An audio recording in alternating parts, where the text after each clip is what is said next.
All right, this is D483347. Good afternoon, ma'am. Good afternoon, sir. If you could state your name and spell your last name. Diana Buckley, Buchle. And you're representing yourself, ma'am? Yes, sir. And, sir, if you could state your name and spell your last name. Thomas Buckley, Buchle, and I'm representing myself, sir. Very good. All right, this was set on calendar today. I believe it was from my order from December 17th.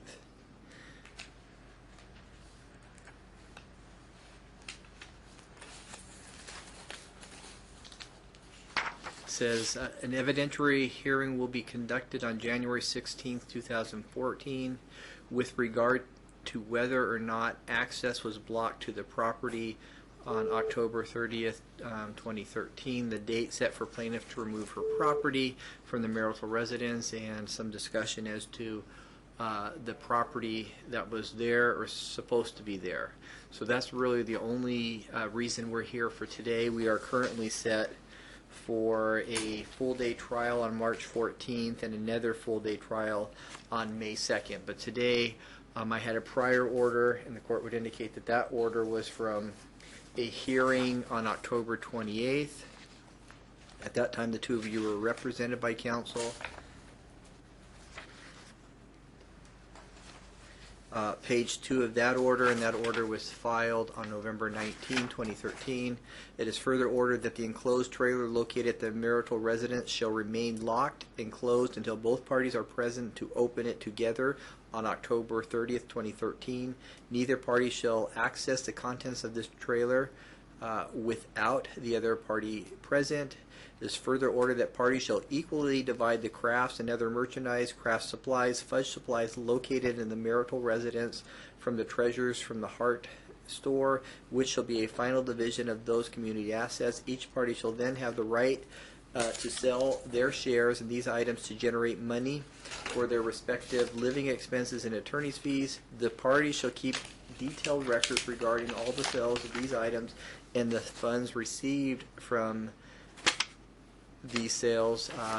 It is further ordered the parties shall meet at the marital residence at 8 a.m. Wednesday, October 30th, 2013, to go through the house and the related buildings to determine what the parties agree should be removed from the plaintiff as either her sole and separate property, furniture and furnishings, or her share of the crafts and other merchandise, craft supplies and fudge supplies located in the marital residence from the treasures from the Heart store. Plaintiff will bring her daughter Sandra with her to assist with this process. Plaintiff shall have the right to bring packing supplies and start packing her belongings, as both parties acknowledge that plaintiff has a substantial amount of dishes, knickknacks, and other small delicate items which will require to pack properly. Defendant and plaintiff shall conduct this meeting and packing in a civil and law-abiding manner. Neither party shall verbally or physically attack the other party. Both parties may bring a witness to this meeting and may conduct videotaping of the meeting and may photograph any items in the house for the protection of all parties. That on or before Wednesday, October 30th, 2013, defendant shall provide plaintiff with $100 to help her rent a moving truck. So the parties were to go there. Parties were to mutually agree on which items, as far as the crafts, the items from the store, that you were going to divide. One party was not entitled to do that, and you were supposed to do that together. So that's why we're here today. If there's any witnesses here today that would be testifying, then they will be excluded from the courtroom until such time that they're called as a witness. Obviously, a witness cannot testify or remain in a courtroom while testimony is given regarding the testimony regarding the same testimony. So, if either of you have witnesses here who would testify today or potentially in the future, those persons are going to have to leave the courtroom. You all have to leave at this moment. Thank you. You'll be called in. You'll be called in a few minutes after we're done. Thank you.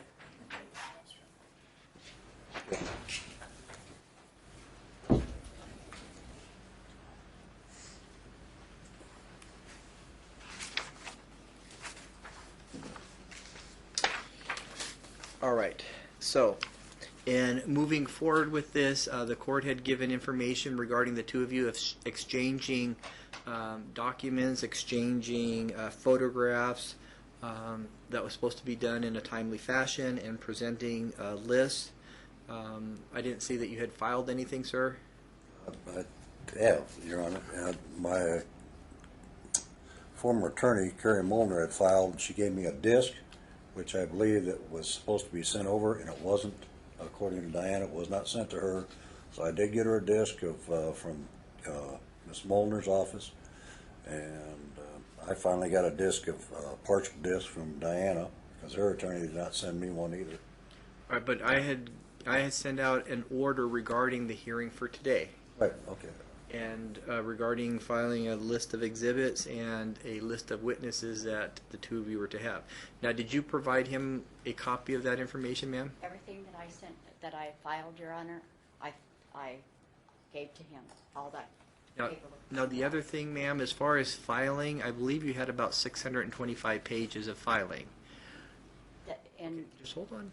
The actual exhibits and the documents do not get filed with the court. They are put in a binder, and as one of them comes in by way of being admitted into evidence, that's how it gets into the court record. But as far as filing everything, you don't do that. The two of you are supposed to exchange the documents, and then if you wanted the court to consider it today, you would put it in a binder, so I would have a binder to look at it. So, If that was, excuse me, I don't know, you said binder, I thought you said on discs. no. I said if there were things that were on disk, for example, if there were photographs, obviously you would print out a copy of a photograph for this court to review. If there was, let's say, a video of the property, if somebody's going through room to room and making a video, well, you can't put that on a piece of paper. You can't copy that, right? Right. And so something like that would have to be on a disk with the computer so I could review that, because otherwise there'd be no way of me being able to see that information. But everything else, as far as exhibits, bank statements, photographs, those should be printed out individually. I So, did that, Your Honor. I'd given all that to Carrie as a complete file box of all Sir? the records. Sir? It is Sir? on disc, Sir? complete. okay, I sent out an order to you, and I have a copy of that order here. And it was sent out on December 31st, and it's what I ordered in court. It says, hereby ordered that parties shall exchange any photographs taken at the time by noon on January 13, 2014. So you're supposed to exchange. So if you had photographs, not on a disc, if you had photographs you wanted me to consider, the two of you were to exchange those. It says, if video was taken in a digital format, it needs to be downloaded in order to be played on a computer at the hearing, because you can't exchange a photograph of a video. So the only thing that was supposed to be put in a digital format was the actual video, because you can't do that in a paper format. And that was the order that I told the two of you is what you should be doing. Parties may call witnesses to testify. Parties shall provide bank statements, credit card statements, as previously ordered by the court. Both parties shall prepare a list of items that they believe were at the business prior to them being moved from the marital residence. These lists need to be mailed no later than January 2nd, 2014. So what I anticipated was each of you was going to prepare a detailed list of everything that was there. Okay? In order. May I speak? Yes, you may. I did do as you ordered. I have it all here and all in order. I also brought all the pictures for you to see. I brought my laptop. Do you have a specific single list of everything? Because what I had requested was that both parties provide a list of the things that were in the store before they got moved out of the store. I do in A single list, one single list of everything that's down there. Yes, sir. And may I say? Yes. I never got anything. I took over on Monday, which was court ordered to exchange.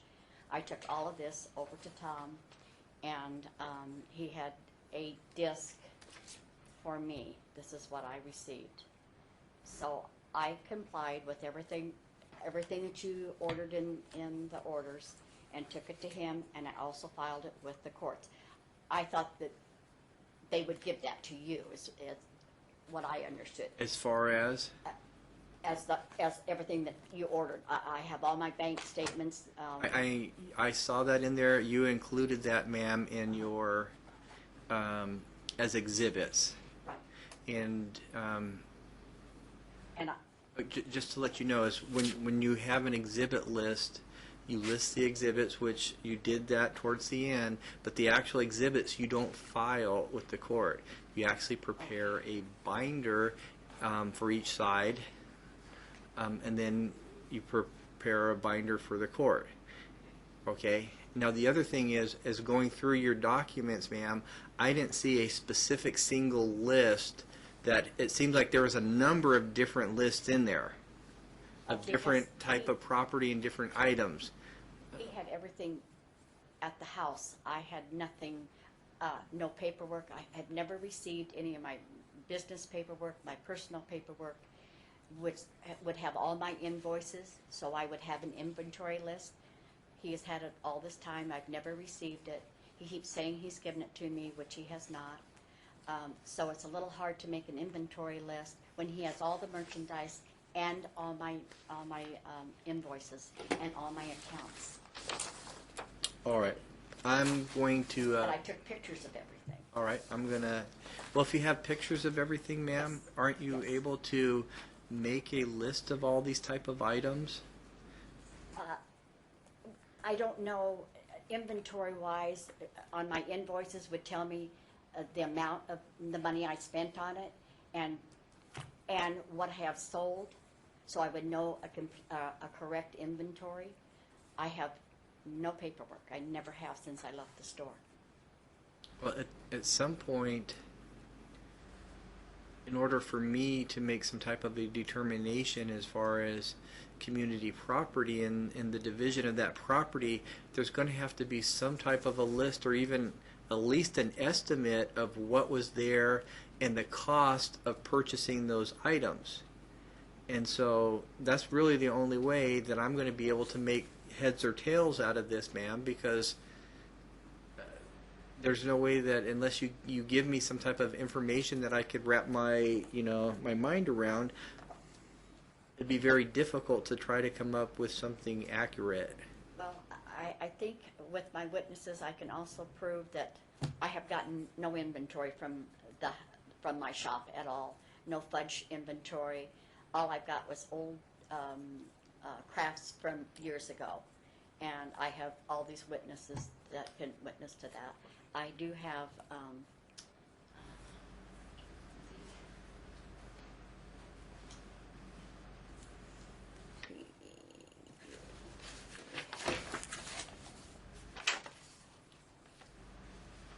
I had what I could remember. I wrote down on paper, and I did all that as far as inventory, remembering what was at the shop and what was in the house. I did here, Right. and I put in here. Let me ask you this, ma'am. Do you have anybody who can assist you that has access to like a computer or something? I have my computer. Okay, so you're able to make like a computerized list where it's typed out as far as on one single document all the things that you believe, and then if you would be able to go through there, and I'll just give you an example, and I know nothing really about your craft store, but I'm assuming that craft store would include things that you make. Could be dolls, it could be a number of things, and so if there were a certain type of buttons that you would have in your craft store, and you would say you buy these buttons in a box of 100 of them, and it costs $10 a box, and I believe that there was 10 boxes there, so the value of that particular craft item would be $100. Something like that would be helpful that I could look at. What I'm inclined to do today, because the persons who testify here today will be helpful, but they won't be able to give me an accurate, detailed breakdown of what was there and what you are requesting that the court consider by way of adjudicating this property. Okay, I do have, Your Honor, I do have pictures of the shop and pictures. Will give you an idea. My shop was not a craft shop. My shop was a gift shop, which I had inventories from several. In my understanding, it was a fudge shop also, right? Fudge, So yes. I just used the crafts as an idea that I would have to. Also, if you wouldn't mind looking at this, you'll see that there was all kinds of equipment, which is in his possession. There is at the house now, which this is why these witnesses are here.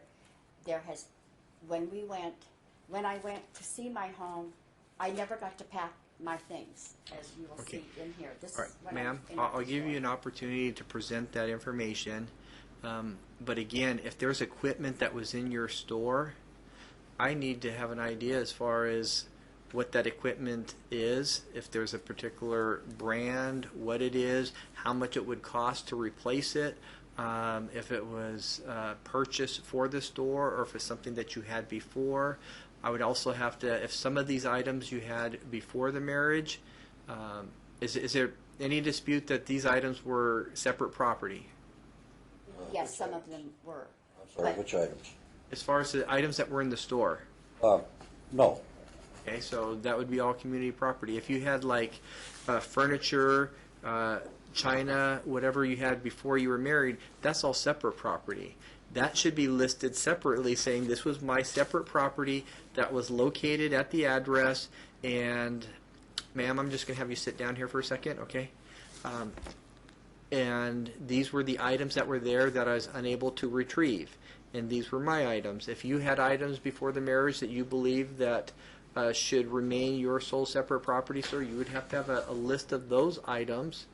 And what my hope was way back sometime probably in October, that these items that were from the store, which my understanding were quite extensive, that the two of you would go through and do a fair and equitable distribution of this, and you would go through it, and then ma'am, you would take half of it, and it would be a fair, distribution of the items. As far as value, maybe not the extent of how many boxes, but at the end of the day, it would be a fair and equitable distribution, and then the two of you would be able to do whatever you wanted with those items. You could sell them, you could use them in a business, whatever you wanted to do with them, so you'd have money to live on. That was this court's intention, and it appears in part that that intention may have been frustrated, and that's the hearing that we have here today. My inclination on this, we have a senior judge who is available Tuesday morning, I believe at 9:30, and Friday afternoon at 1:30. And what I'd like to do is to send the two of you is for a settlement to see if you can resolve this. Again, this is a judge. He's a retired judge here in the state of Nevada, so he knows family law. One of the problems that I have as your sitting judge, I can't get involved in negotiations with the two of you. I can't know what your position is, ma'am. If you wanted just to walk away and resolve this and have the two of you divorced, I can't get into what you would like to do. We can't have a discussion on settlement, because if I know your positions as far as where you're at, so what you're willing to do to walk away from the divorce, what you're willing to do, sir, then that may prejudice my position on what I believe is reasonable, fair, and equitable. And so we can't have that. So we have to be isolated. So what we do here is somewhat limited, but if you have a district court judge who's a senior judge, and you can sit down, over, those 2 days, it would be, a morning on Tuesday and an afternoon on Friday, and you could have a completely open discussion on options of resolving this and having the two of you divorced. And if you resolve it, either at the end of the day, myself or that judge there would actually do a prove-up, and the two of you would be divorced. If you reach an agreement on some of the items, they'll put that on the record, and those items will be resolved. And it would come back to me. If you don't reach any agreements, I'll never know what happened in that meeting. I won't be part of that, and we'll continue to proceed on going to trial. So, I'm going to address today, because my big concern today is that I had put orders in place to try to work things out to get the two of you divorced and have equal access to this property. Both of you be able to go in there, take pictures of everything, of what was there, and try to divide it up. And so we're going to have some testimony regarding what happened there. But ultimately, whether I make this decision through trial or you have a senior judge through settlement try to make this decision, you have to give him an accurate list of everything that you're claiming that was either there or should have been there, and the request that you're making, and it has to have some type of a value to it, so he can make a determination on that. Does that make sense, ma'am? Yes, sir. And to you also, sir? Yes, I do have it. May I respond though to, I You do not- have nope, nope. records. I have pictures of everything. And she took everything.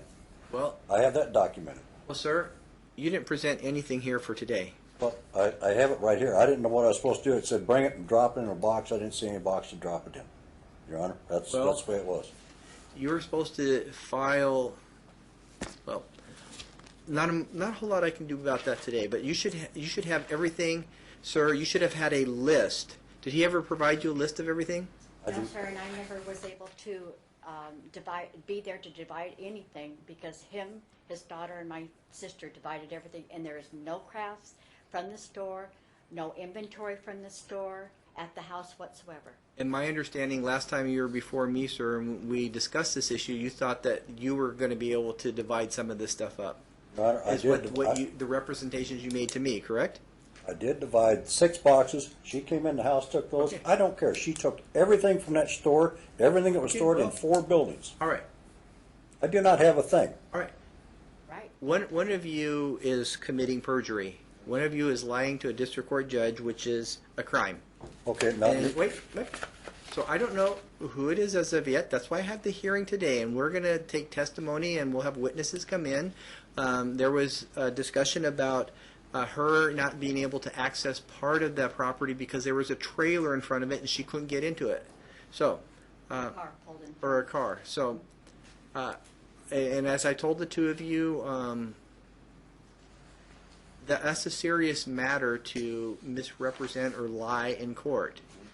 And one of you has to be lying, because she could not have taken everything except for 6 boxes or something, and at the same time her representing that she wasn't able to get the items. That's just not possible.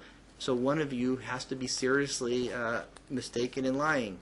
And I'm going to make decisions regarding that. But sir, the same thing to you. If you believe that there is property in there, all right, and whatever you put in the boxes, you haven't even given me a list of what you put in the boxes, right? I do not have anything. I have photographs of what is left in that house and the empty building. She has 4 storage units, plus she took 4 trailer loads of stuff to this guy's house. Sir, I do not have anything. Sir, we're going to be here all day unless if I ask you a direct question, you give me a direct answer. You told me you took some boxes and you set them apart for her, correct? Is that true or not? That took them on a 1 wall unit. There were knickknacks. I boxed sir. those. Yes, and I set them apart Okay, for her. wait. Sir, so you took some boxes, correct? I packaged boxes for her. Okay, and you didn't give me a list of those items. No, I did not. They were all knickknacks out of a wall unit and videotapes. That's all. That's right. all I took out. Sir. Okay, well, I'm gonna both of you, if you can raise your right hands. You solemnly swear the testimony you're about to give in this action shall be the truth, the whole truth, and nothing but the truth, so help you God. Yes. All right, ma'am, on your exhibits, do you have them individually labeled? Yes. Yes. Would you like to take this, and I can keep what I have here that's in here. Well- I do have 6 people that were there. They're supposed to be marked as criminals. It said it's according to the clerk's office instructions. Yes. And because of the quantity, if it's a small amount, I don't mind listing it. All right. Do you have all pictures in one place, ma'am? Yes, sir, I do. And is that in a book? Yes, sir. This was for you. Jimmy? Yes, absolutely, yes. It becomes something. Yes, I know, I'm just, yeah. I Do you just, want me here, let me see to this mark here real it or quick. just leave it?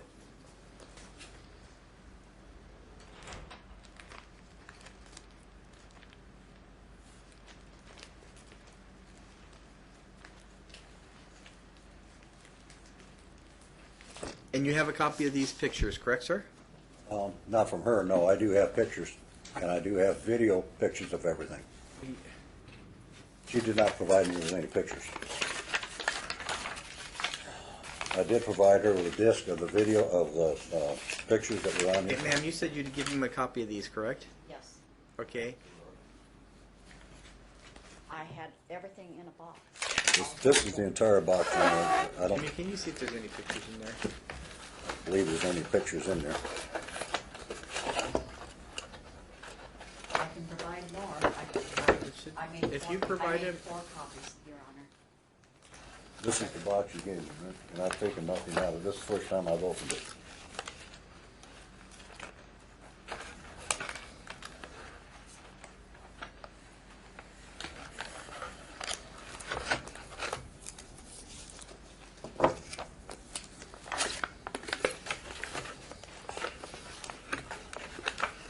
Yeah, from what I read, though, I thought I was supposed to bring this in and put it in a box for you today. What I have here, and the video pictures and all that. I do have in my possession what was taken by the attorneys. If you would like to see, that they video the house Well, and what he allowed, you can all hear right, it. ma'am, we can just do this one at a time. So I have these pictures here. So did you see anything there, Jimmy? There are no pictures, Your Honor. All looks like statements. I have to, because I thought I had everything in that box, and it was fuller than that, so. And he says he hasn't gone through it, so we'll go from there. All right. A lot of the pictures that you have there, Your Honor, he has on the video. On the disc. Yes, on the disc.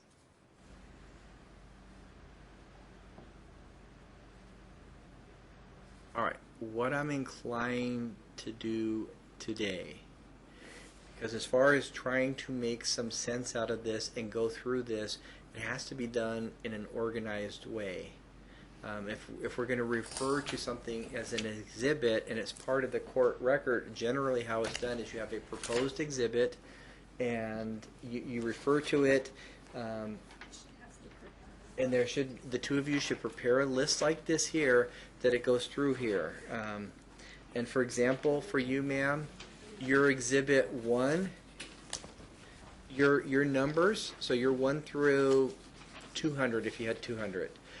For example, you're the alphabet, sir, so you have A through Z for how many you have.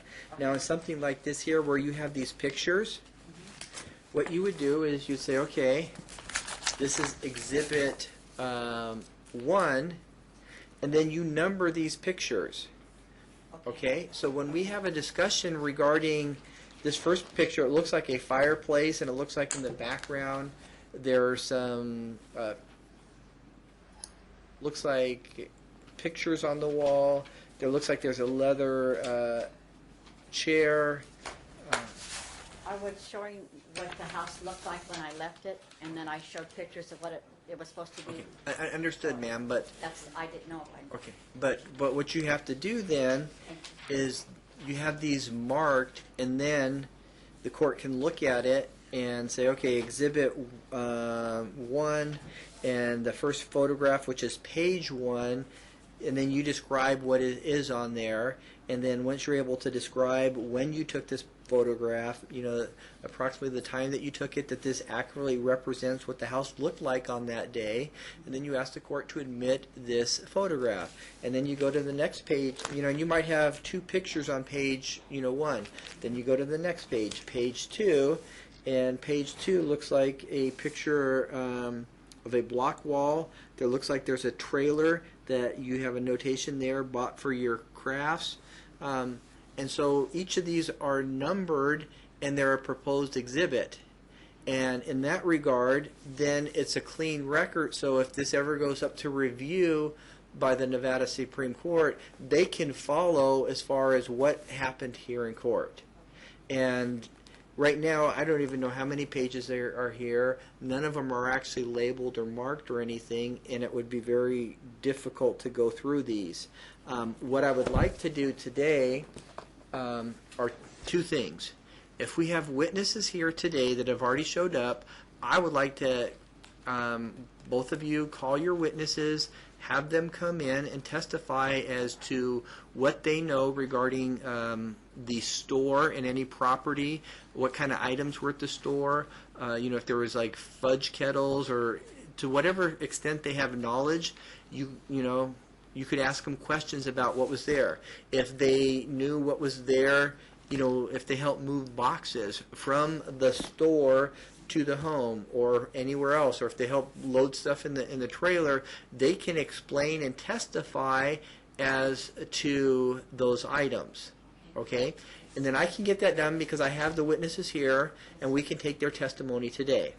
Then the next thing that I would like to do is to go through, give these back to you, ma'am, and give the 2 of you an assignment to, and do we have any extra of the exhibit list there?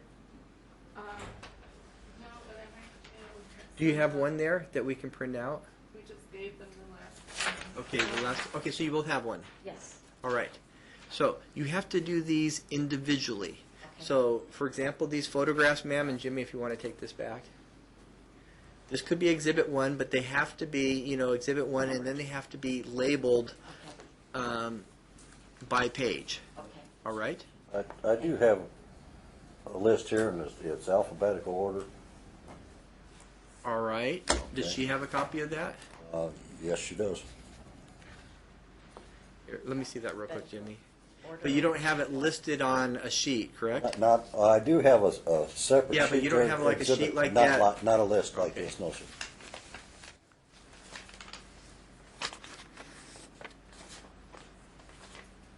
A list of what? I had it all planned together. A list of what, though? All right, sir. Yes, You have a notice of attorney's lien in here as Exhibit B. yes.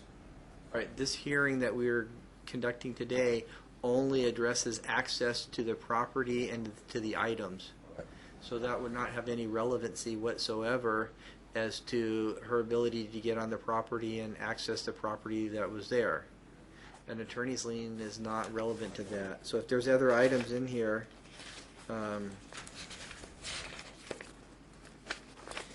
And Your Honor, I The have only to- real backup I have, Your Honor, is the pictures of Well, you're gonna the have to- inventory and what was taken and sir, you're where it going to was. have to make copies of those pictures. Just what he told me. I did.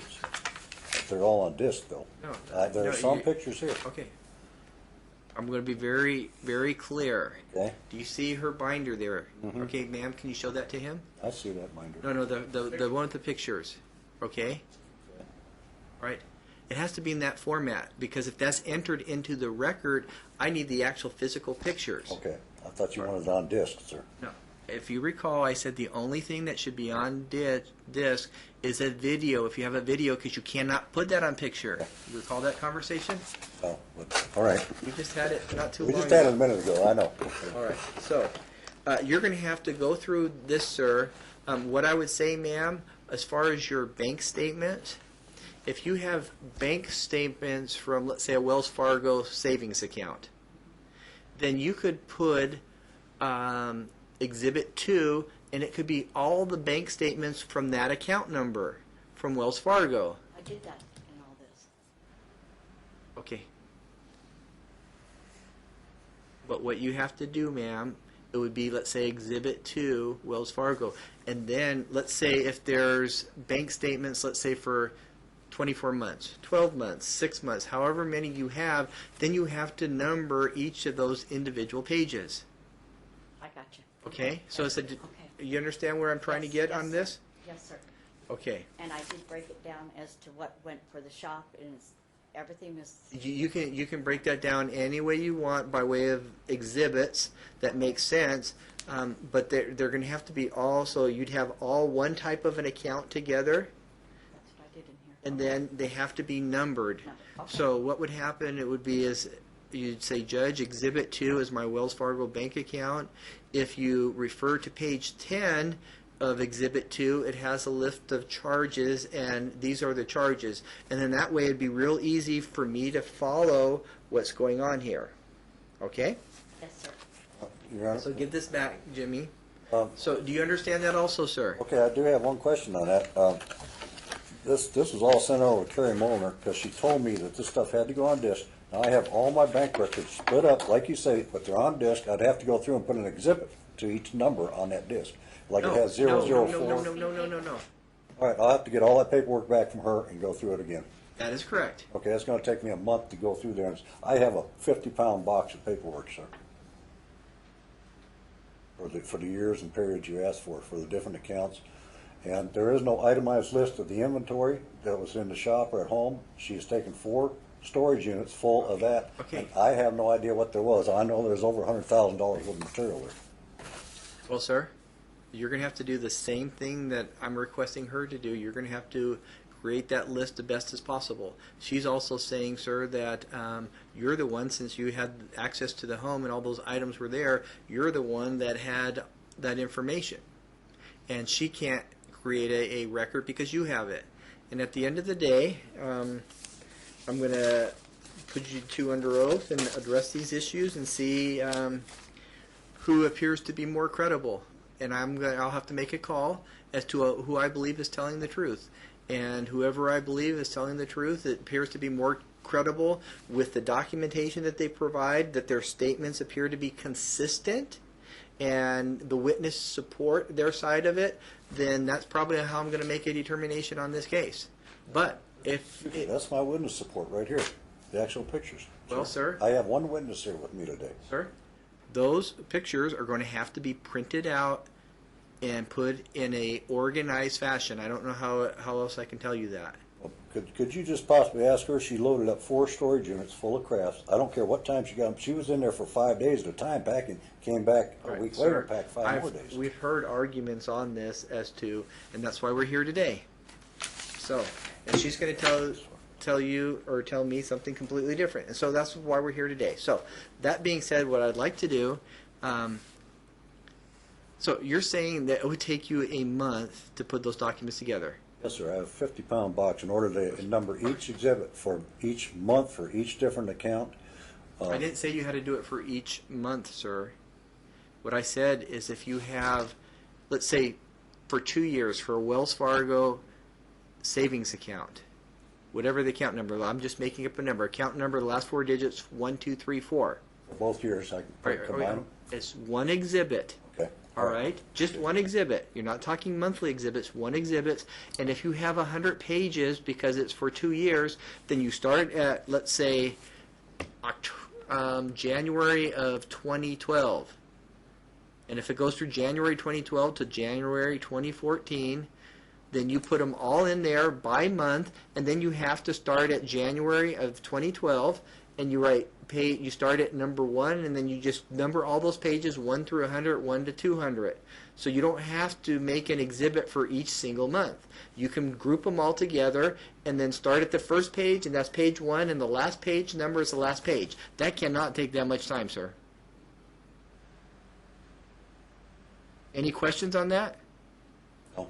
Okay, Yes. so explain to me then, sir, if you have 2 months of bank statements for Wells Fargo, how would you present that to this court? Okay, that'd be exhibit 1, but it'd be page 1, 2, 3, 4, 5, 6.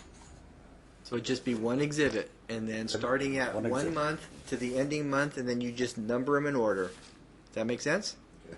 And then you would put that on your exhibit list that you have right there. For you, again, your alphabet, so it would be Exhibit A, Wells Fargo account, account number, whatever, and pages 1 through 100, pages 1 to 200. Okay, let me just make sure. Okay. If I got 2 months, Wells Fargo accounts, that's Exhibit 1, page 1 through 20? No. All right, Exhibit A. Exhibit A, Yes. page 1 through Yes. 20. That's Okay. it. Okay. And then you give her a copy, you put it in a binder like she has there. On the front of your binder, it's going to have a list of exhibits. Okay. And so say Exhibit 1 would be a Wells Fargo bank account. If you have a vehicle, you should probably have information on a Kelley Blue Book. On a Kelley Blue Book, you can go online, you put in the year of the vehicle, you put the make of the vehicle, so it would be like a Ford Explorer, 1995, has so many miles, and Kelley Blue Book will then give you, based on whether it's in fair condition, good condition, great condition, it will give you a value, what they believe the value is of that vehicle's worth. And so you could put, Exhibit B, Ford Explorer, truck, or whatever it is, and you show some backup as to what that is. Additionally, if either of you had a loan on a vehicle, which you may not have, you would say, okay, Exhibit C, here is the loan information for the outstanding loan on the Ford Explorer. And you go through those items, and you put anything that you want me to consider in that manner. And then it makes it easy for us to have a reasonable conversation regarding each item out there, and the other side would be able to follow along real easily because they're all marked and they're all in order. And if we need to look at Exhibit C, page 44, it's real easy to get there. Now, Prior to marriage? you shouldn't have anything there I prior do to have marriage. everything prior to marriage, except for one vehicle. And half that was listed on as business for the corporation. The only things that you would need to put on here, because I believe you've been married about 8 years, correct? Yes, we've been together since 2005. 91. We were And married there's- 2005. But you were divorced. Or you're married in 2005. Got married in 2005. Okay. So, Second time. the second time. First time was big as Well, marriage. okay. So this we're only dealing with your first marriage. I mean your second marriage, not your first one. Right. So, whatever from 2005, if somebody is claiming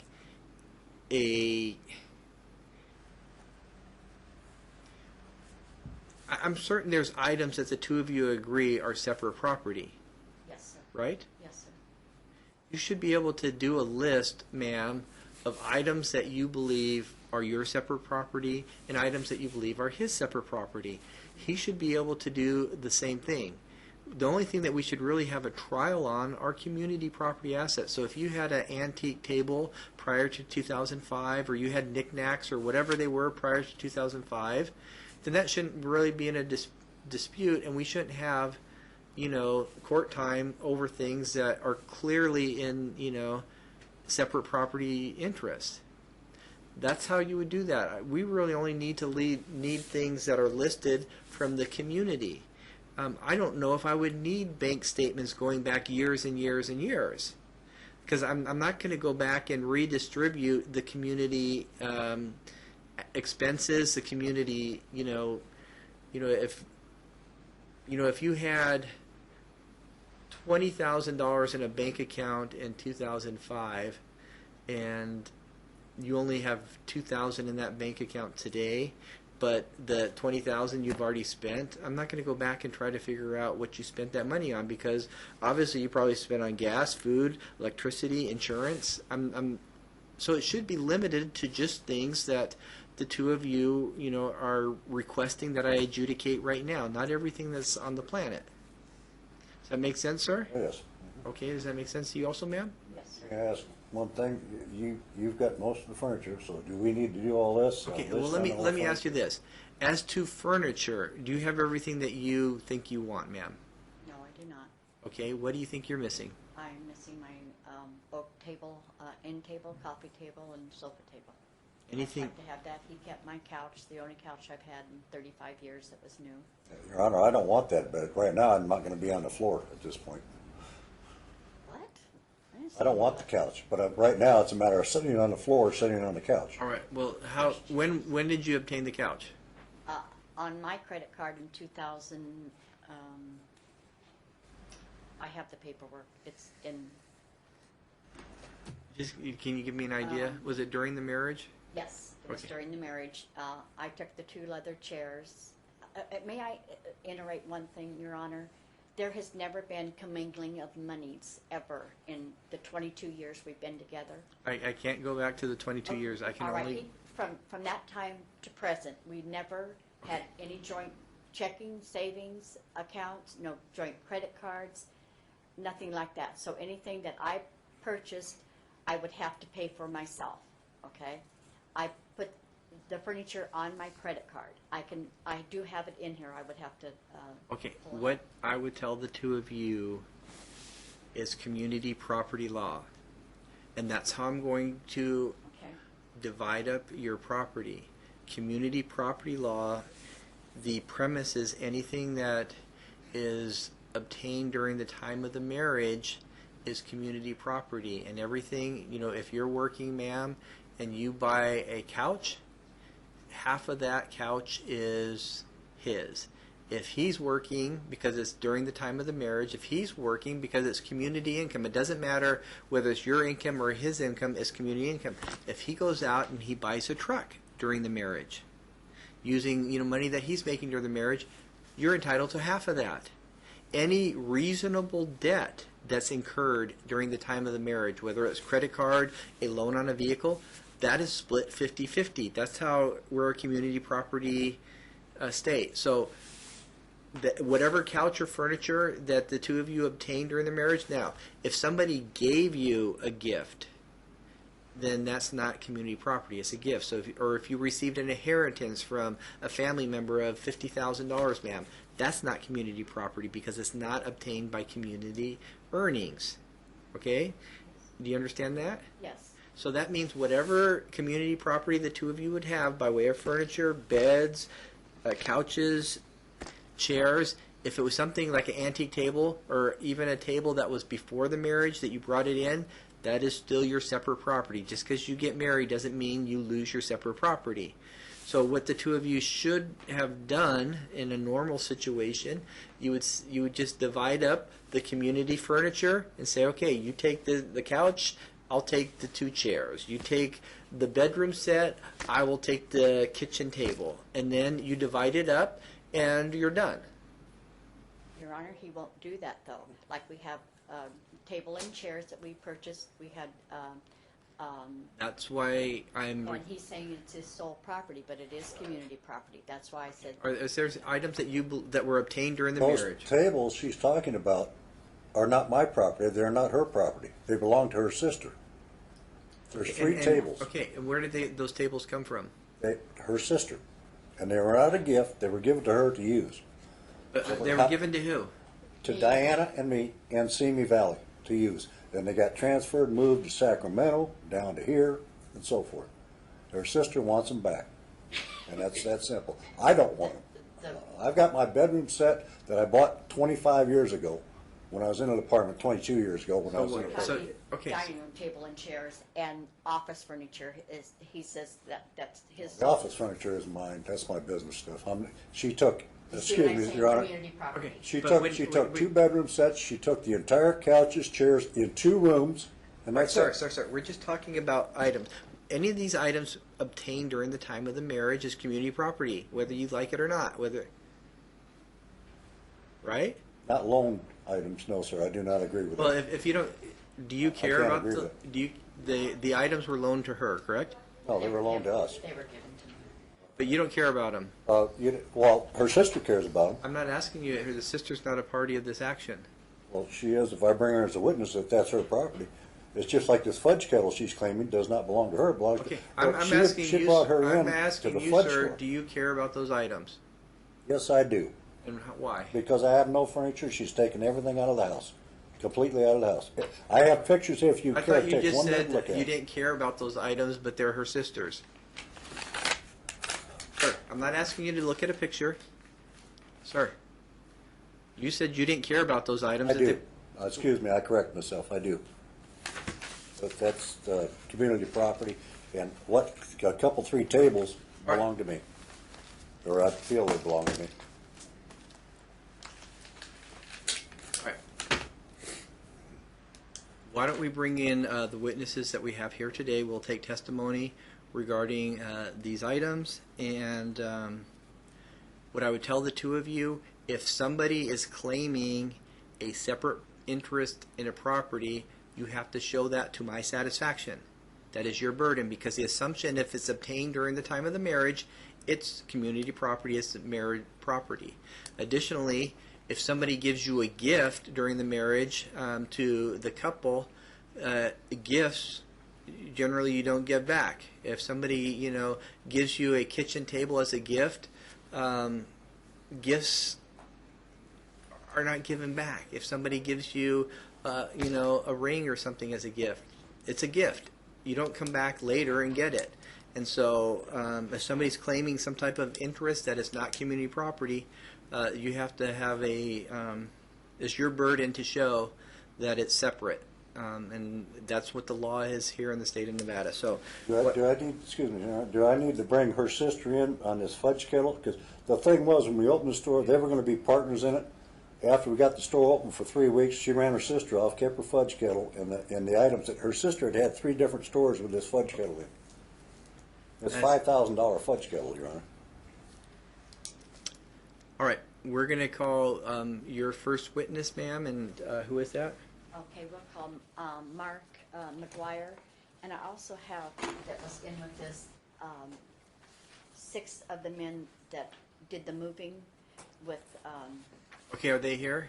no, they're not, but they made the statements, and their statements were. Well, do you have other people who were there at the time? Yes. Okay, well, why don't we take the witnesses of people here? Okay, then let's bring in Joni first, then. Well, Joni. we're going to bring in Mark because my okay. marshal just called him. Okay.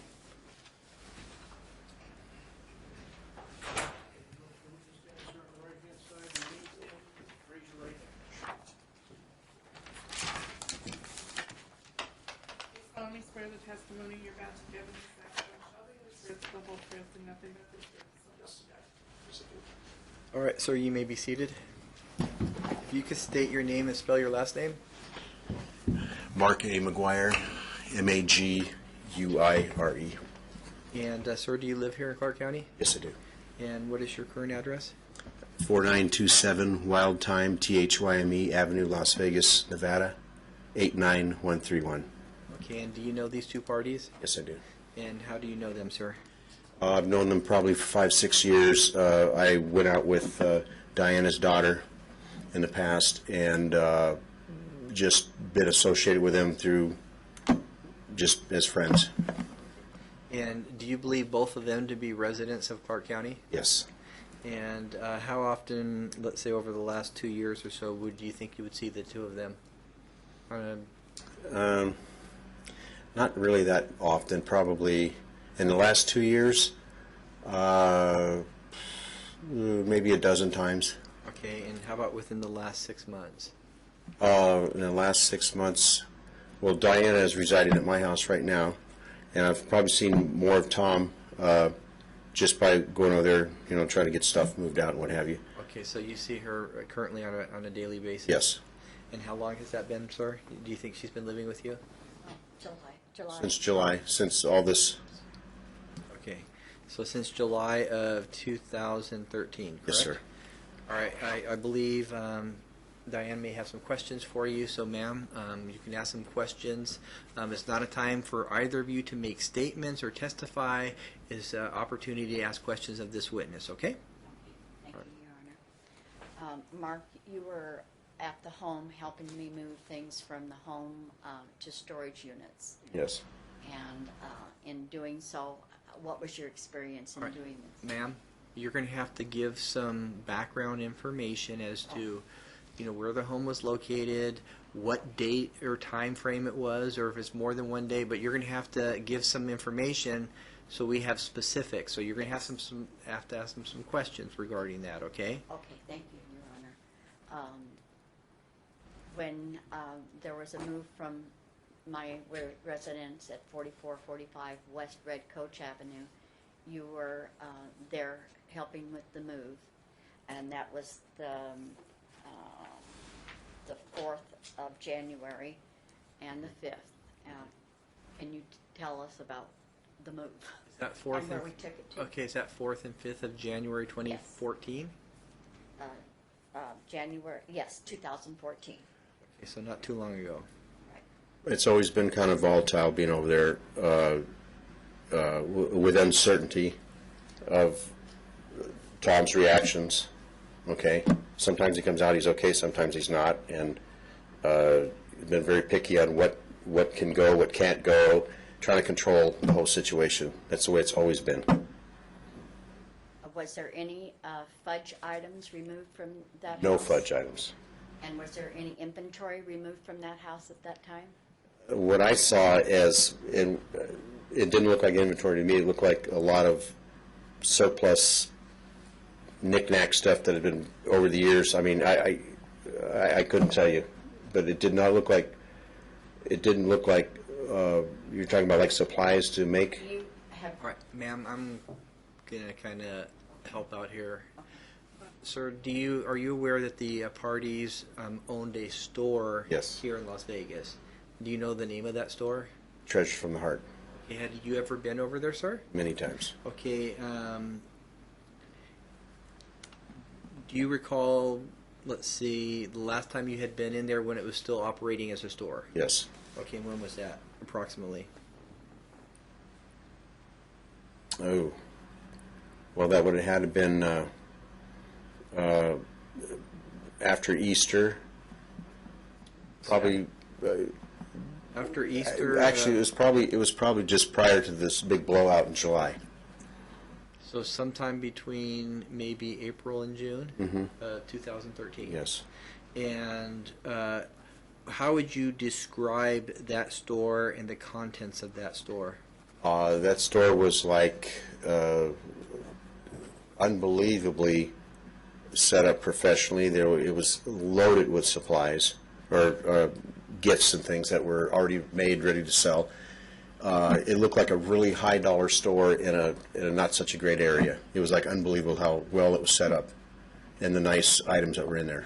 Okay, and if you were to go through that store and you were going to purchase something, what would be some of the things available for somebody to purchase? Well, if anybody wanted any kind of Halloween type of decorations, you know, these handmade witches that were probably 4 foot tall. Santa Claus is the same thing. Those seasonal type items? Very, very, yeah, all seasonal. As far as, were there candies for sale in the store? There was fudge, and I don't know if there was any little hard packs of candy and stuff, but mainly it was the fudge was the big thing. That was quite a good seller. And there was some jewelry in there. There was shawls and some women clothing. It was the kind of store that if most women would fall in love with. They go in there and they think, wow, look at this, the gifts and the crafts. And do you have any idea, sir, if I were to ask you kind of the square footage of that store, if you were to estimate? And if you don't, 2,200 square foot or so. I'm just a guess. There was a back room there that was, the office area, but I could be wrong on that. now, did you go into the store just prior, you're aware that they closed that store down, Yes. correct? Yes.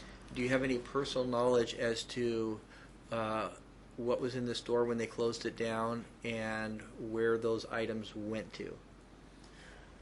Only No. if you have personal knowledge, not if somebody's told you, but No, I have. As far as the gifts, the crafts, that kind of stuff. Most of that was already gone when I went over there to go help remove cameras and stuff like that. do you know anything about those items as to, were you ever there helping moving those items? I don't think I was. I pretty much when I was there, it was pretty much done. It was just countertops, like I said, the cameras, There was working stuff that was in the shop, you know, sinks, that kind of thing, that was still in there, or you know, that's what was left in the shop at the time. Okay. Based on when the store was functional and operating, if someone were to pack the store up, do you know, would you need a large trailer? What would you need to get everything out of there, in your opinion? To pack it properly, you'd need quite a few large trailers, because you can't just cram this stuff in there. There was a lot of goods in there. Do you know if there was any machines or ovens or microwaves, that kind of equipment there? I believe there was a microwave, a coffee machine, a fudge machine. There was sinks, metal countertops, you know, in the back area there. You know, there were some granite countertops for the in the display area.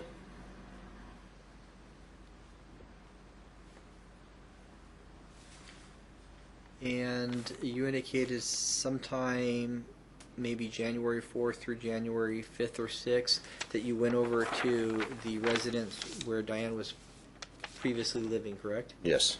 And you went over there to help remove items? Yes. Had you gone over there any time after the April-June 2013 time frame up until January? Had you this year, had you gone over there previously to take any items out from the property? Yes. I couldn't give you a date or anything like that, but we've been over there moving things. It's when he allowed her to go to remove things, you know, some of her personal items, because she still didn't get all her personal items out of there. But Do you know what kind of items that you were allowed to retrieve on Diane's behalf? some of her furniture, you know, dresser. There was a bed, but she didn't get the mattresses. Some old, just old stuff that was packed away in the back, one of the back sheds. That old surplus stuff that really wasn't worth much. There might have been some stuff. I don't know though. I don't know. I can't really put a value on it because I don't know. Okay. But it was a lot of personal, trying to get her personal stuff out. All right, so a bed but no mattresses. Right. What else by way of furniture? Hutch, dresser, table, very small table, some chairs. I didn't make. I wasn't there for the major move of her stuff out. There was other guys that were there that, you know, I was not there for that. Right. Ma'am, any other questions that you would have for this witness? On the July 21st, you assisted myself, my sister Theresa, and my daughter Sandra, and yourself over this 2013 over to the house to get our personal belongings because my sister had to leave for California. Ma'am, you're testifying. Oh, okay. You have to ask him questions. For example, do you recall going to the house? If you do, Yes. Okay. okay. And What items do you recall removing from that, and what vehicles were there? There was like that three just regular small vehicles. You had yours. I put some stuff in my Mustang, and then Sandra had her car. And it was a mad dash of just get this stuff out because Tom was getting very volatile. He was threatening me, okay, and it took me a while to figure out what he's doing because he's got cameras all over the house, so I figured I know what he's doing. He's trying to get me to hit him because he's got cameras. I was called over there to help move a few heavy items. At that time, Tom and I were still friends. I had no idea that he was going to turn on me like he did. all right. So, what kind of items did you take out on that day? They were personal items, from what I remember. You said heavy items. Well, the one heavy item I picked up the fudge machine. That's why I was called over, because it was a fudge machine that's, you know, and they couldn't lift it. So that's the reason I went over there and then walked right into this hornet's nest. Do you know what other items were picked up on that day? Or the Try- types of items? Some of her clothing from the closet. It was kind of like come in and grab this and grab that. Oh, I need this. You know, it wasn't. Nothing was organized.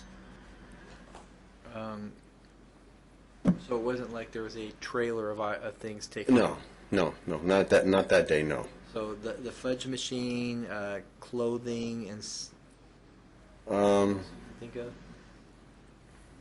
Just because I was there basically for the fudge machine, but maybe some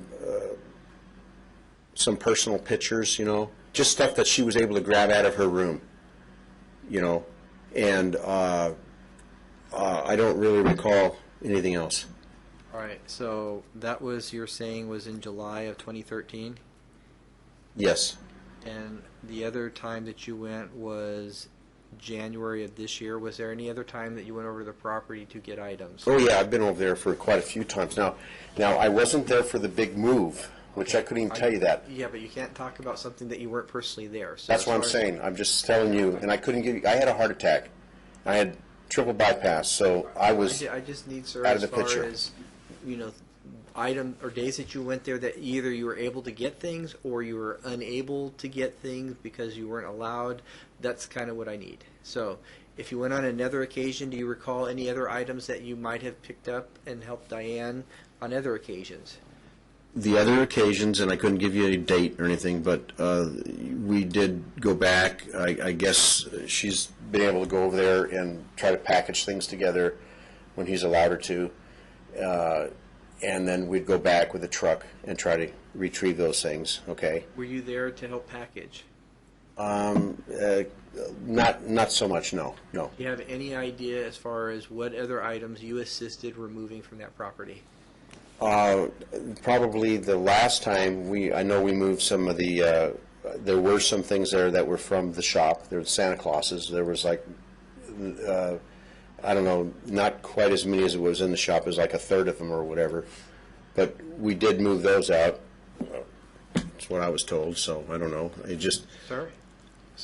Yes, sir. We're here in court, okay? Yes, sir. You can't have a smile on your face like it's something less than serious because this is a very serious matter. So, Know that. all right? so yes, we did move some of the, But by way of boxes, were they in boxes? no. These were all, they had to be like either, some of them were in plastic bags, and they were just carefully placed into a van. So when you say plastic bags, are you talking about like bubble wrap type stuff? Or Just there were some had some garbage bags on them, but not all of them. Okay. But they were, as far as moving them, they weren't boxed and packaged up or do anything. you have any idea about how many of those were there? 20, 25? All right. Anything else that you specifically can recall that you assisted or you saw Diane take or somebody else? Just, again, a lot of stuff that, all these years of accumulation of her stuff, there's quite a bit of, I mainly just moved boxes is what I did. Okay, so you may not know the contents of those boxes. Correct. All right. Anything else you'd like to ask this person, ma'am? Yes. On that date, the 4th or the 5th, when you were packing, removing the items, there were only the things behind the gate. We had things in. Ma'am? Ma'am? You were You, in the. ma'am, you room. cannot tell him. Okay, You can sorry. ask him questions as to if he went somebody else on the property, if he saw other things, Okay. but you can't tell him because at some point you can testify as to what was there, but you have to ask him questions as to what he knows and not what you tell him. Okay. In the room, outside of the garage, you were in there helping remove those items? And you'll have to say either yes or no, sir. If, Yes or no? They can't hear you. They can't Oh, hear I'm you. sorry, yes. When we left that day. Outside the garage, I'm not sure which room she's talking about. There's The three room rooms. outside okay, of wait. the garage. Okay, sir. Hold on. She's asking questions. If you have follow-up questions for this witness as to what he was referring to, you can ask him at that time. Sorry. There was there items left in that room that night that we were not allowed to take? Yes. When we went back to the residence, All right. which was a week Okay, later? sir, what kind of items? There was still some boxes there, but there was some hutch doors and some other items, and I guess he just figured, that's it, get out, you're done for the day. So that was that. Okay? When she went back, I just need as to when you, so you're in a room, and what kind of, I mean, was it full with stuff, or there's, well, originally it was full of stuff, yes. but on the day that you went in there, you were taking some items out? Mhm. And there was still a lot left there, or Yes. not a lot, or? Yes. Okay. And when you said that you were kept from taking items out? Basically, it was like, you're done for the day, get out of my house, get away. So that's what would happen. We'd just roll up and leave. And that's the way this whole thing has been. She had a bunch of boxes that were already packaged, labeled with a dot or something. Everything was supposed to go. When by the time she was able to come back to get it, those boxes were gone. Other boxes had a bunch of garbage thrown in there, stuff she wasn't going to take. The items that she had packed up to take were gone. Dots were taken off of boxes. They just kind of, And could you give me just an estimate as far as how many boxes we're talking about? 30, 40 boxes of all various sizes. And that was on January 5th of this year? No, that was January 5th this year. No, I think that was prior to that. Any estimate? I believe you said that you were out there in July, you were out there in Yeah, January. well, this would have been towards the end of last year, but I don't know if it was actually January 4th. Okay. I'm not sure. All right. Anything else, ma'am? Yes. We were able to go back. All right, Where ma'am. was the merchandise Ma'am? that we thought Ma'am? was in that room? You're going to have to ask him if he ever went back. Okay. All right? Okay. And you have to ask him questions. All right? Okay.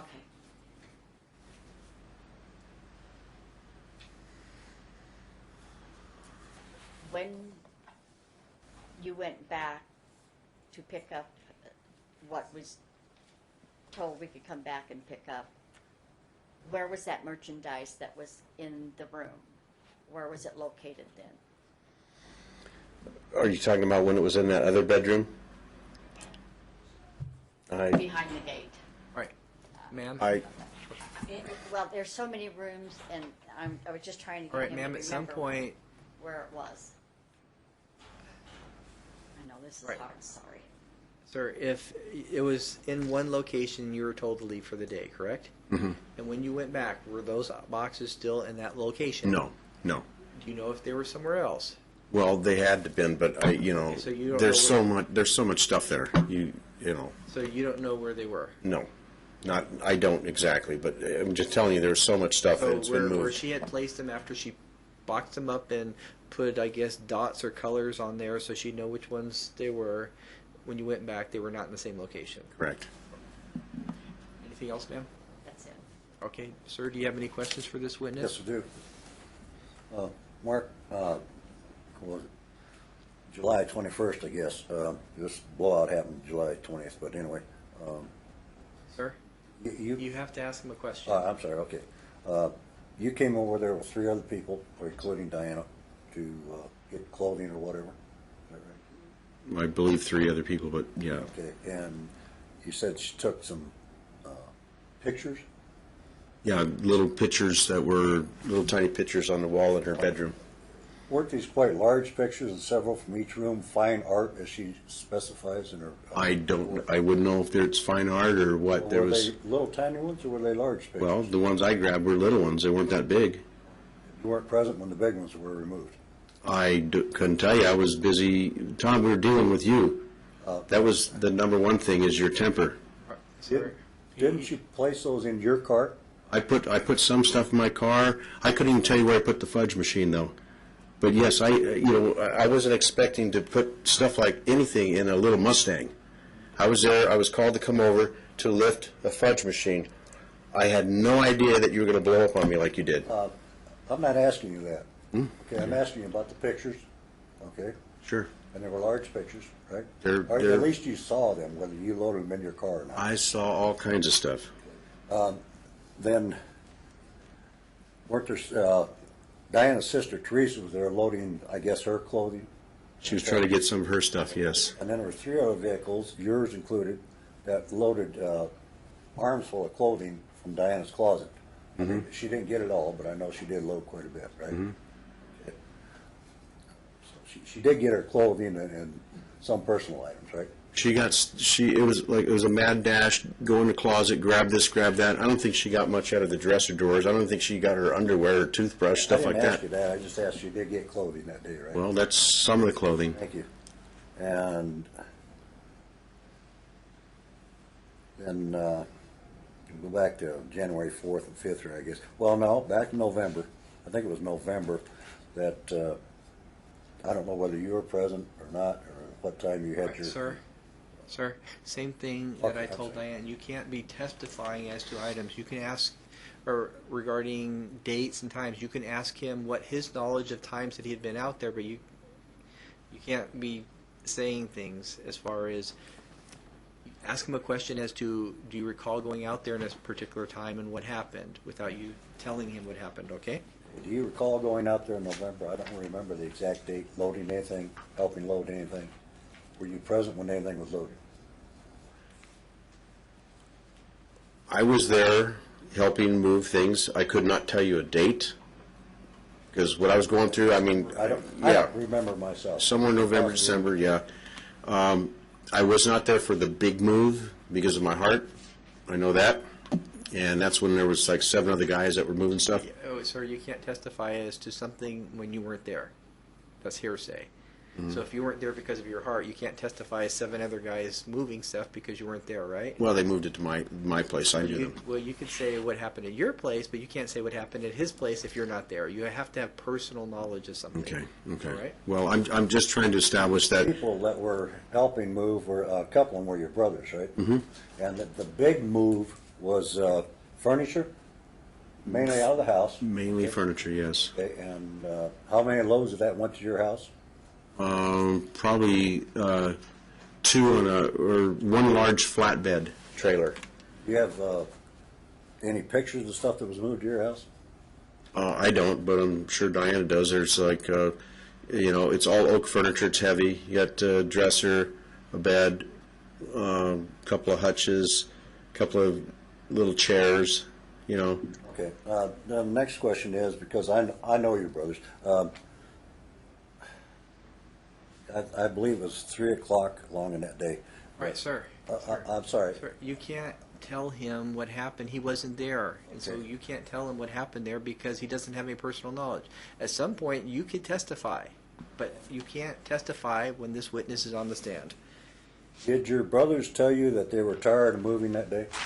Sir? That's a direct question, I believe. Yeah, but that's hearsay. He can't say... Well, that they he did wasn't tell there. me. Oh, it's still hearsay, sir. Okay.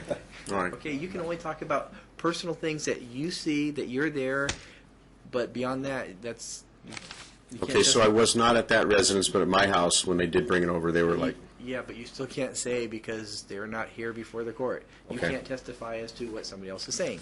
You have their testimonies also.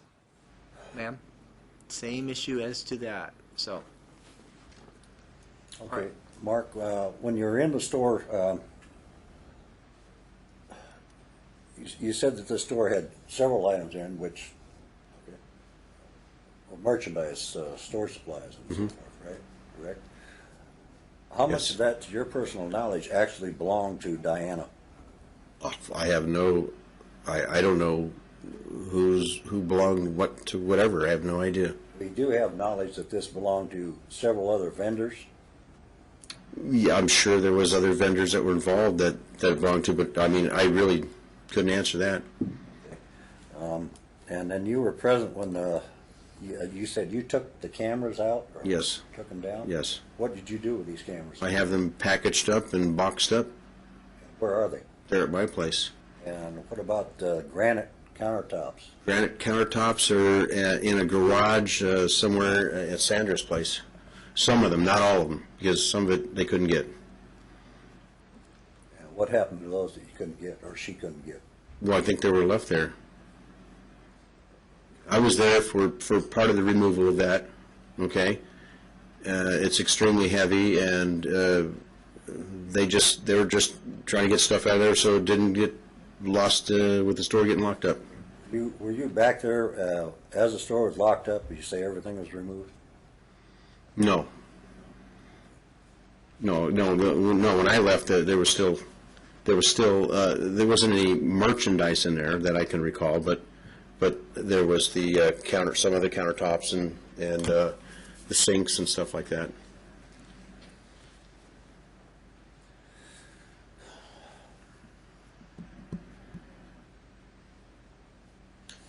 Okay, now, the one comment you made was that she was there and got boxes with green dots on or something, right? And some of the dots were removed. I don't know about green dots. Well, I don't know what color the dots were, but there was a code system they had that they had figured out. Who figured that out? Sandra and I thought it was between Sandra, Diana, and you. I thought you had figured out. I mean, I don't know. I thought it was you guys that came up with this. Anyway. These boxes go with these dots. And then you say that boxes were taken out of the room and, well, there's various rooms, but taken out of this one room off the garage. Mm-hmm. Yes. Those were removed. There were several items left. The boxes, there was a lot of boxes that were dotted, ready to go, packaged up, ready for the next day or the next time they were going to come out to move. When we got over there, a lot of those boxes were missing. Other boxes were opened up. Stuff was taken out. So in other words, all the work she did for that was just wasted. All the good stuff she had packaged was now gone. Now, do you know that anyone else opened those boxes or moved them other than Diana? Or the boxes, you mean what I just described right now? Yes. No, I wouldn't know. I wasn't there, but I Is it figured it was possible you those guys. boxes were taken out and put in another Okay. storage room? Sir, Yes. you can't ask him to speculate as to what happened with that. He says he doesn't know. He wasn't there when he came back. The boxes weren't there, so you can't ask him to speculate Let as me to. try that again then. When things were removed from the outer carport area, which was enclosed, were some of these boxes out there? Yeah, there was the room that we're talking about is the room addition right off the garage, I'm talking and the that carport- stuff the was taken carport, out and the put in. carport. Some of it was some was in the carport. Some was most of the boxes though had been open and it looked like the dots had been taken off and stuff. And it's like, oh, let her take these. That's fine, that's fine. Okay. But there were some boxes out in that room that you... There's some. Okay, thank you. Bedroom furniture, hutches that were actually in the house. Well, you weren't there, but your brothers moved those to your house?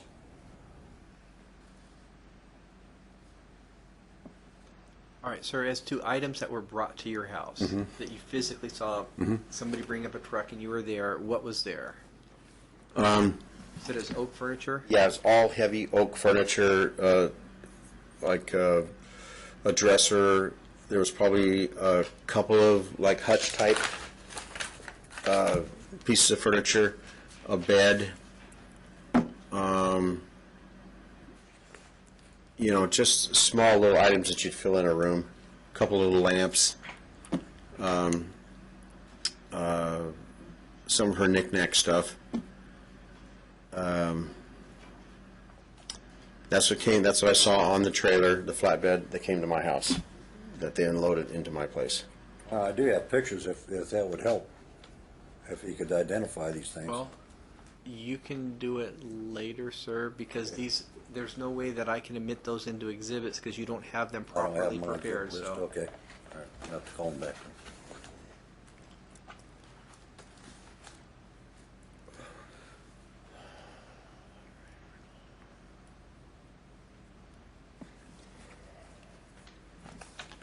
I don't believe I have any more, Your Honor. Do you have any follow-up questions, ma'am? Yes, sir. Okay. On that day, the 4th or the 5th of January. January 2014, were you able to remove the merchandise behind the gate from the carport that night? No. And what was the reason that was?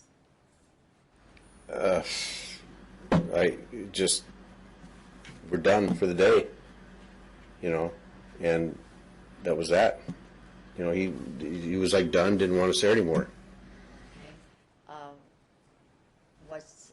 What were you told if the merchandise was not removed from the back that night? What was going to happen with the merchandise? He's going to take it or throw it away.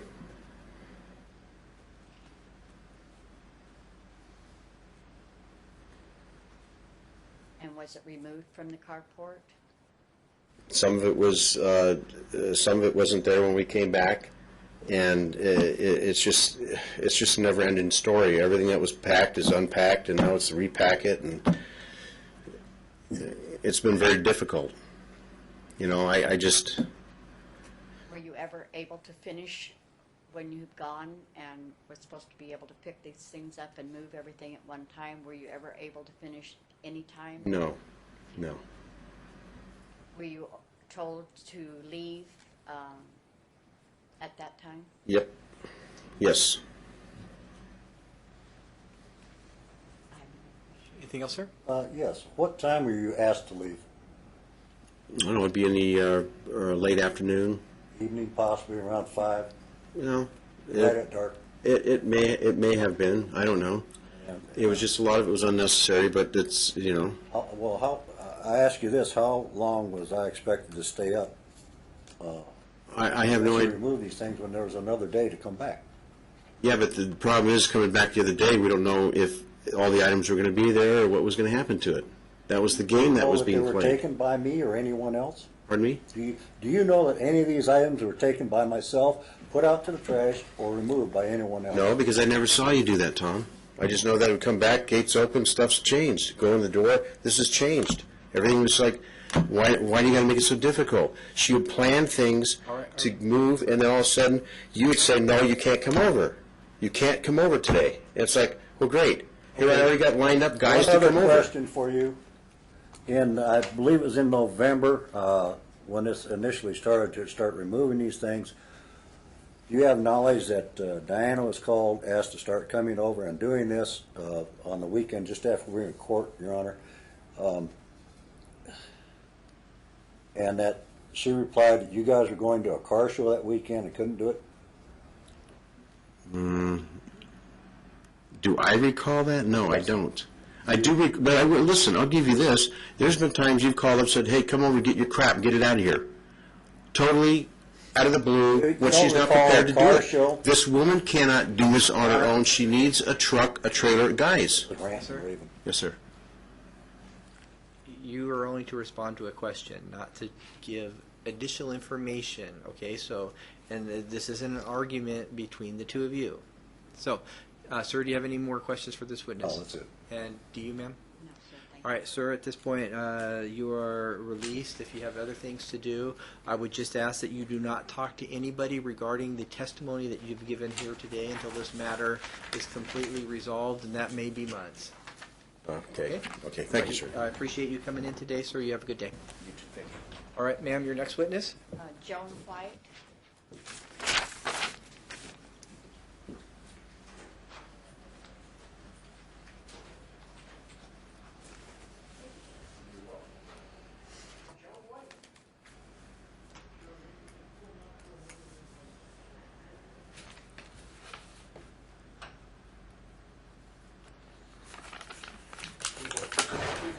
Stand on the right-hand side, remain standing, raise your right hand.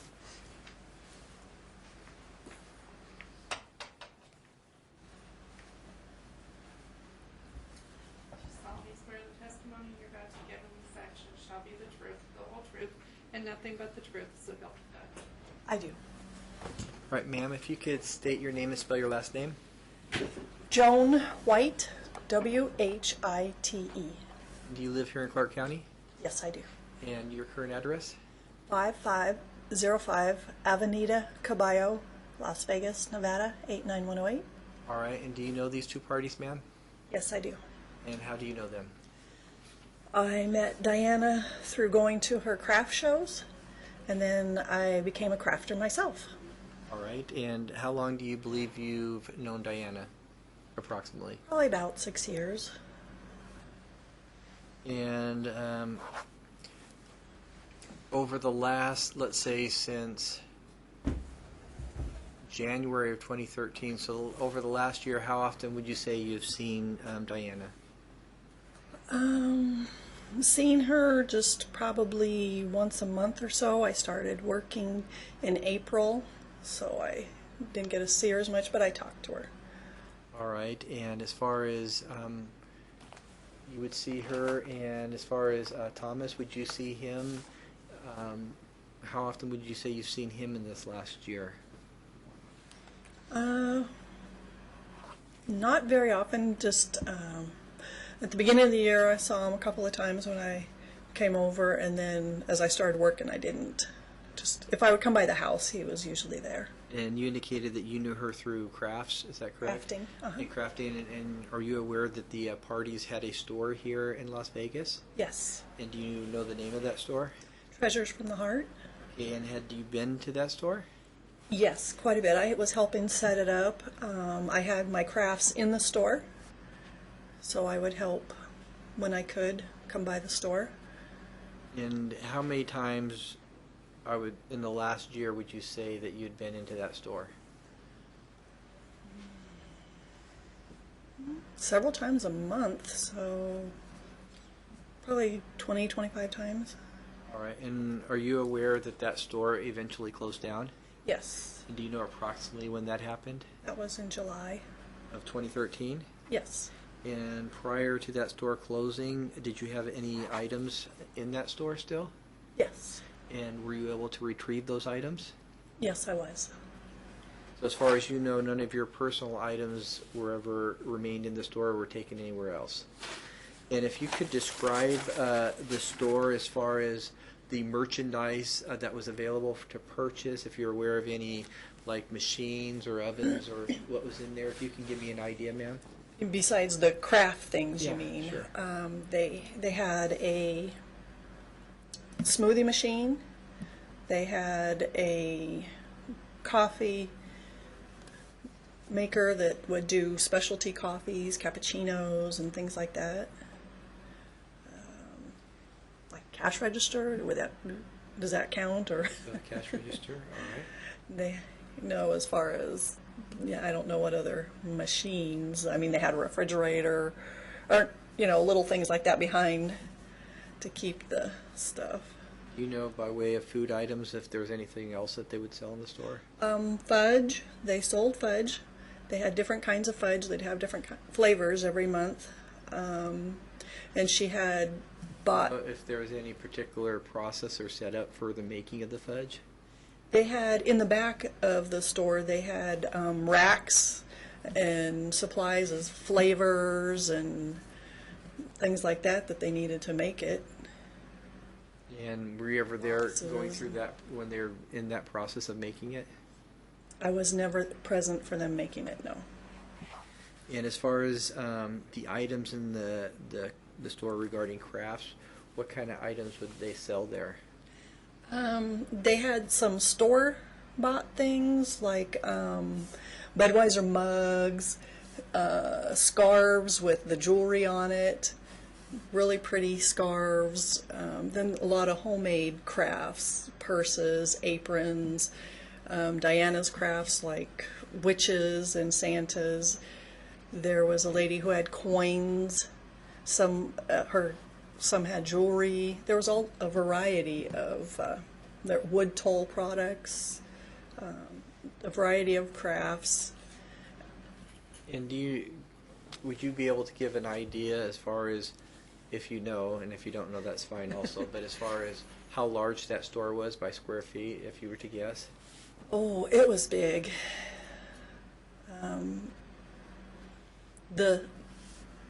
the front of the whole, probably 2/3 of the building was storefront, and the back was office, and I don't know if it was 40 by 30 or something. I'm not quite sure. Maybe, what's that, 1,200? That'd be 1,200 square feet. I think it may have even been bigger. I don't know. All right, ma'am, do you have any specific questions for this witness? Yes.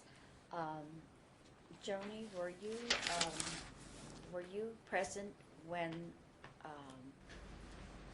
the store was being packed up to be removed to the house at 4445 West Red Coach Avenue, North Las Vegas, Nevada? Yes, I was. Did you help with the packing? Yes, I did. Was there a large amount of containers that the items were put in that you did yourself? Yes, there was quite a lot of stuff we had to pack up. Excuse me, Your Honor, may I interrupt just 1 second?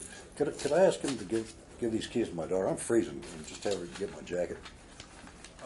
What's your daughter's name? Kim, she's Kim, all right. outside. My marshal will take care of that, sir. Thank you. You're welcome. Appreciate that, thank you.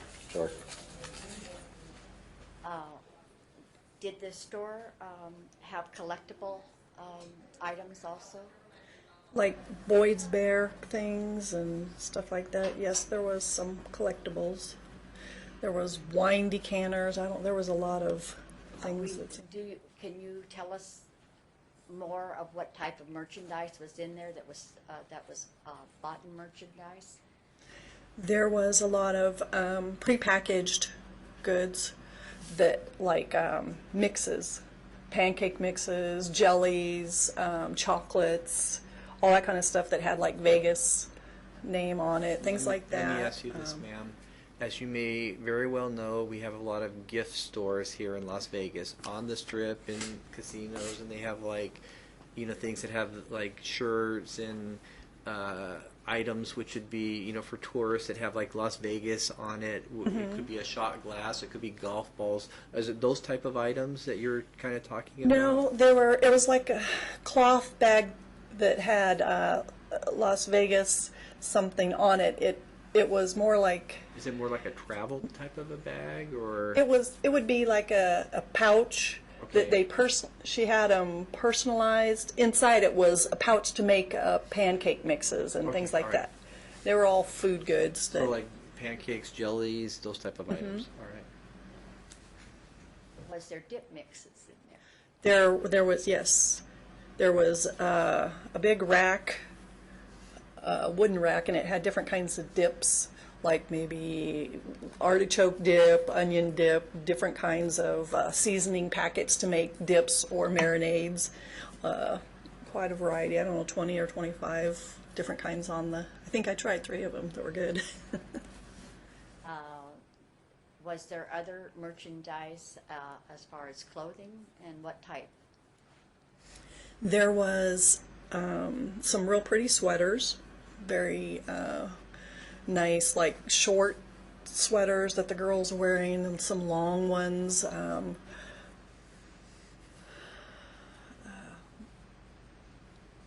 already mentioned the scarves. Was there dresses and blouses?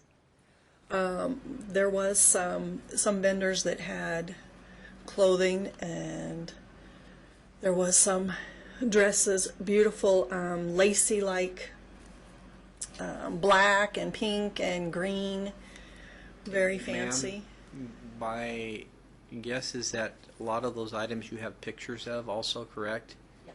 So as far as the purpose today is to address, your ability to get these items and what had happened with them. So if this witness has any personal knowledge regarding those type of issues, obviously she says she was there packaging, lots of boxes, that there is all sorts of containers, there's a lot of stuff there.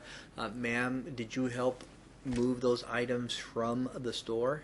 Yes. And do you know where those items ultimately ended up? We brought them to Tom and Diana's house. And do you know the street that they lived off of, if you know? Red Coach. Red Coach? Okay. And was that in July also, ma'am? Yes. And do you know where those items were placed when they were taken from the store? The guys were moving them into the backyard because there was so much stuff. And Do you know if the items that were taken out, would it fill one trailer? Would it fill more? Was it multiple trips? I mean, how? it was, yes, on some big trailers. They took at least 3 big trailers. I had my truck, the back of my truck had several trips. It would be a couple of trailers if you were to fill it. It was a lot of stuff. And let me ask you this, just using this courtroom as far as size-wise, if you were to go from the end of this bench to where my marshal's standing, if that was the size of a room, do you think you'd be able to fill it up? They had taken out all of the counter stuff, the cabinets. They were taking everything out of the store. Tom had done a wonderful job of putting good stuff. They picked, both of them, Diana helped pick out the colors, and they designed a very nice store. There was furniture, like cabinet, hutches and buffets and things. She took real furniture pieces to help showcase the items. So there was a lot of stuff to take out of there. And do you know, ma'am, your participation in this, was it one day that you were out there boxing and helping bring things over? No, it was a couple of days. It I was helping were Saturday and Sunday. Was it all within the same time frame? Back in July, 2 or Same 3 weekend. days? And then everything went from there over to Tom's house, is that correct? Had you gone out to Tom's house or subsequent to those days where everything was moved? After everything? Yeah, happened? after that 3-day period when everything gets moved over there, had you gone out there after that? Yes, I was there after with Diana getting some of her stuff. Okay. When she did get some of her stuff. Do you know when that was, ma'am? Approximately? About a month ago or so. So sometime maybe in December? And Or the end of November, I'm sorry, I can't remember. sometime end of November, maybe beginning of December, you went out to assist getting some of the property, correct? Some of her Yes. things. Prior to that, had the last time you've been out there, was that in July? Yes. And do you recall, as far as in end of November, beginning of December, what you had assisted her in taking out? We were moving her personal furniture and her stuff out of the house, as far as whatever clothing, whatever we could collect that was hers from the house. And do you know if there were any boxes that may or may not have had crafts or other items in it? I don't think there was too much as far as crafts. A little bit of stuff there was some stuff that she was allowed to take in the living room. Okay, and were you there, was Tom there present also? Mm-hmm. And could you explain to the court as far as how that went, as far as what she was able to take or not take? It was pretty much designated what she could and couldn't take. Do you know who designated that? I don't know who made the decision at first, but I know Tom was overseeing what we could and couldn't take out, and his daughter, Kim, was going around and making sure people didn't go into a certain room or didn't touch certain things or take certain things. And do you know if there's like any trailers or flatbed trucks that were used in taking those items out? Yeah. And, all right. Ma'am, do you have any further questions for this witness? Yes. Okay. Joni, on November 2nd, which the move was, did anyone have access to where the room off of the garage? Were they able to access that area which the crafts and inventory from the shop were they able to access that room? Or No. behind the gate or in the back area? No, they were not. And why were they not able to access that area? Anna, the dog, was in the back, and she's very scary. So we couldn't go in the backyard. And then from the garage into Diana's craft room, it was closed off.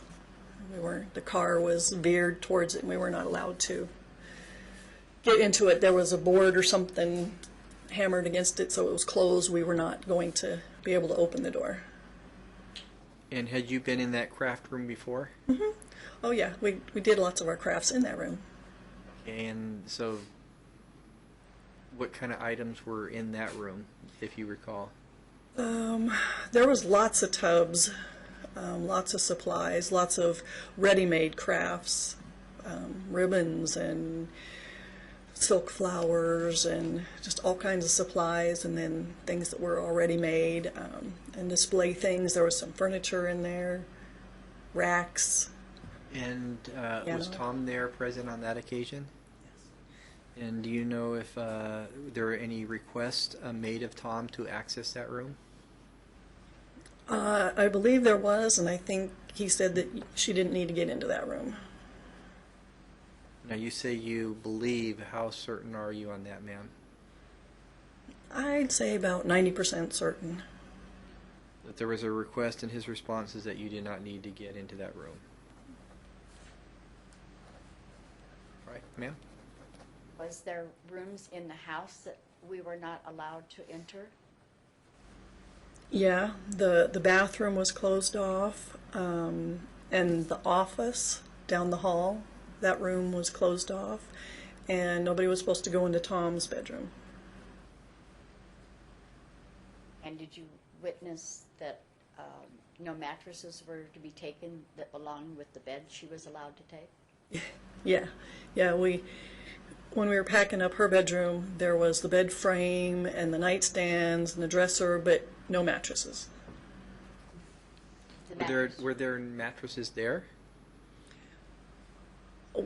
I didn't see them. We weren't. So did they have separate rooms, do you know, ma'am? They did. So in Diane's room, you saw the bed itself, but you did not see any mattresses. And you did not leave with any mattresses No. on that day. I think that's all I have right now. Sir, do you have any questions for this witness? Yes.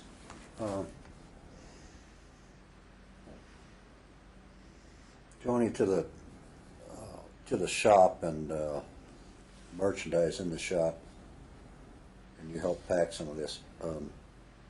You know, all this Diana's merchandise, or just belonged to other people? The merchandise that was in the store? I think most of the people had come to get their stuff. There was some people who couldn't, and we boxed it up special for them, and we put their names on it. But most of it was store stuff. That's what you believe. Okay. And the trailers you used, you said there was like 3 trips or something. These are like car trailers, right? 14, 16-foot long car trailers. Yeah. All right. And did Tony help you move, your husband? He had his friend Steve. My husband couldn't, per se, move things, but he had his friend Steve and some of his friends come out. But Tony was present. Yeah, yes, he was.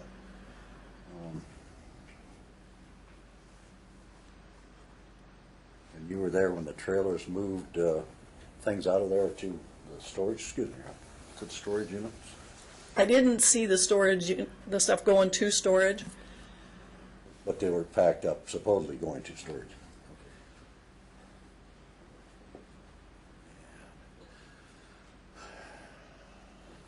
And as to access, at this day, I forget what day it was, November 2nd, you're moving furniture out of the house. Mm-hmm. And I had the doors blocked. I said no access to those back rooms because of my vicious dog in the backyard. Yeah. All right. Did you or anyone else ask me to put the dog up or to open the gate or anything else? I didn't, but I don't know if anybody else Thank asked you. Did you realize that I have several tools out there And there was about a dozen people roaming around the property at the time. There was a lot of people there. And I'd asked that you remove, or that Diana remove, have these people remove everything from the house first, and then start on the outside. Mm-hmm. And do you know that? Yes, I'm sorry. You know, some of these people would be, not Mark, he wasn't there, but Mark's brothers and a few other people that were helping move these items out of the house. I believe I didn't meet all the people who were. You know, a couple of these people, Yeah. Mark's brothers, okay. And did you hear their comments about how much stuff was in there? I did not. Do you realize that they said near the end of the day, 2:30? Sir. I'm sorry, in the afternoon? That, No. You can't talk about what other people who are not before the court. That's hearsay. So you can't get into. You can only ask her what she personally observed, what she participated in, not what somebody else was doing out there or saying out there. You can't get that in through this witness. did you understand these people wanting to go home at that Yes, point sir. in time in the afternoon? That's the same thing you're asking as I'm to, sorry. you Okay. know, the only way she would know that if they wanted to go home, if she heard them say, I want to go home, I want to leave. And you can't do that because that's what they're saying. And so she would have no, Okay. she can't read All right. minds, I'm sir. sorry, okay. Okay.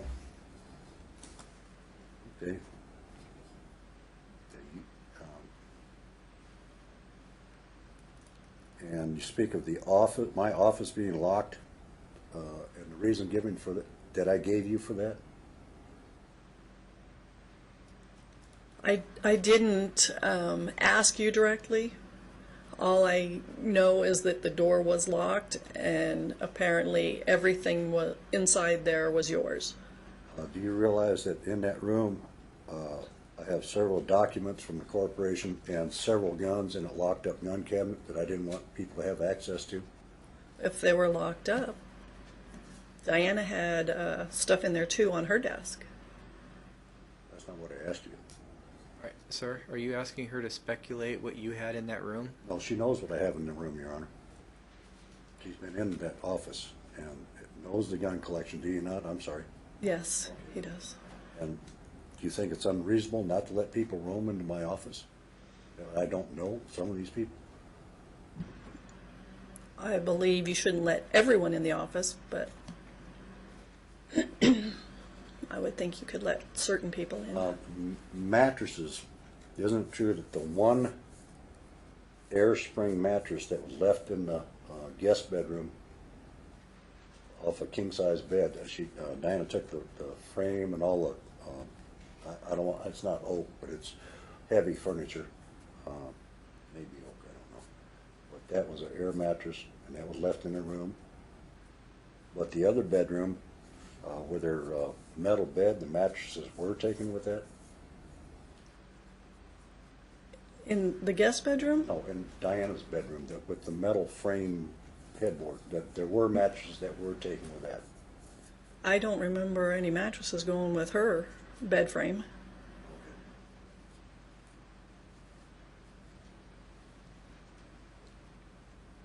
That's it, Your Honor. Thank you. Anything else, ma'am? Yes. Joni, were you present when the utility trailer was open that sits out front of the house? Yes, we did all walk over to the trailer and look at it. Tom opened it. Okay. And what did you observe with the trailer? We opened it up and looked inside, and Tom had his tools and some things in there, and I commented that I remember when Tom was fixing it all up for your crafts, and then Kim got mad, and Tom got mad, and they closed it all up. They didn't want to hear it. Was, to your knowledge, the trailer bought specifically for the crafts? Yes. It was designed custom fit with bungee cord shelves, brackets, all kinds of stuff. Right. And how do you know that, ma'am? because he came in and he would measure how tall her tallest Santa and witches were, so he would know how high to build the thing in the hull, the shelf on the hull. And then he measured out the tables. He had how wide to make the shelves. He was going to put certain tubs in certain shelves, so he made them certain heights. Were you present when this was being done? Yes.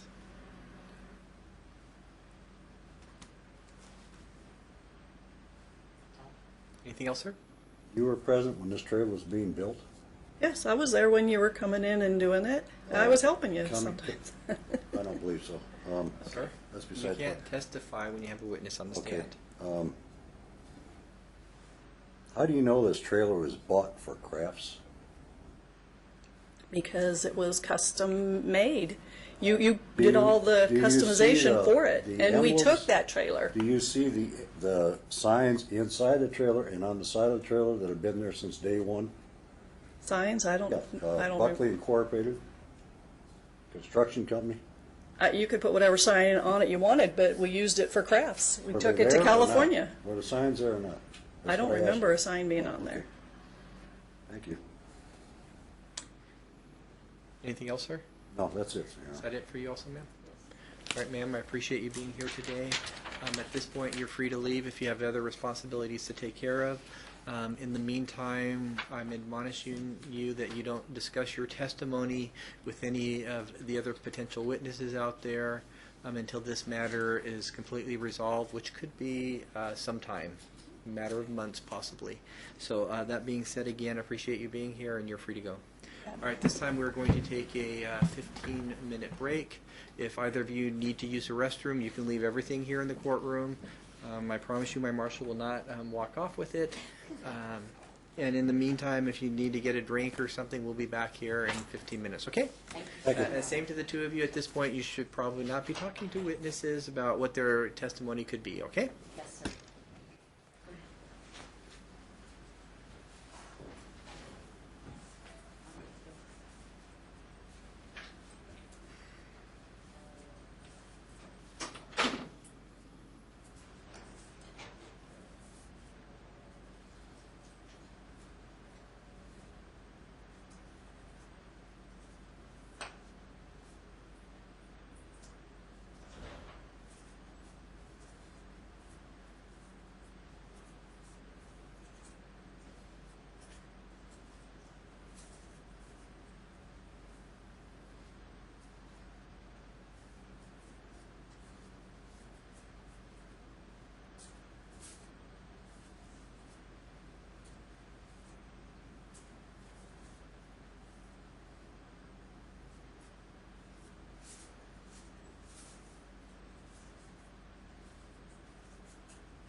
Good for you.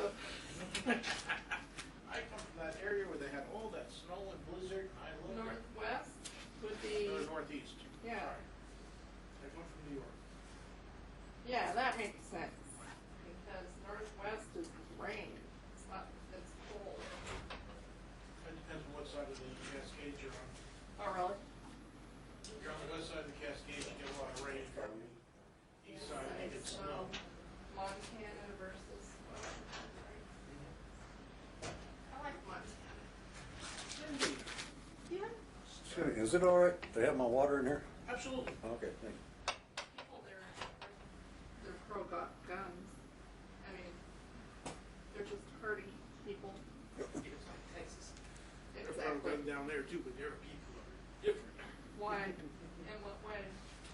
Texas is a world all unto its own. I found out when I was stationed over there. My nephew just went back to Texas. He was here Sunday, Yeah. out of Houston. Why they like? Well, that's for what's that? Waco, Texas. Wake up. I was down by that. I was down in Fort Hood. Montana. Just, I want to say, the last 10 years is when they developed the speed limit. Before that, there was no speed limit. As long as you drove safely, they didn't care. But that's how that state is kind of. Like New Hampshire's common sense law. Yeah. You know how the law says you need a motorcycle. Well, it's common sense that you do. But they're, I guess, personal freedom, you know. You want to go kill yourself on highway 5, you can do it. It's like taking a movie.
Keep it cold enough in here.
another couple minutes, or? Okay, I'm gonna find it.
Excuse me, how late do you go in a courtroom today? Up to the judge, how long? Oh, okay, I mean, 5, 6, 10 o'clock? Probably about 5. About 5,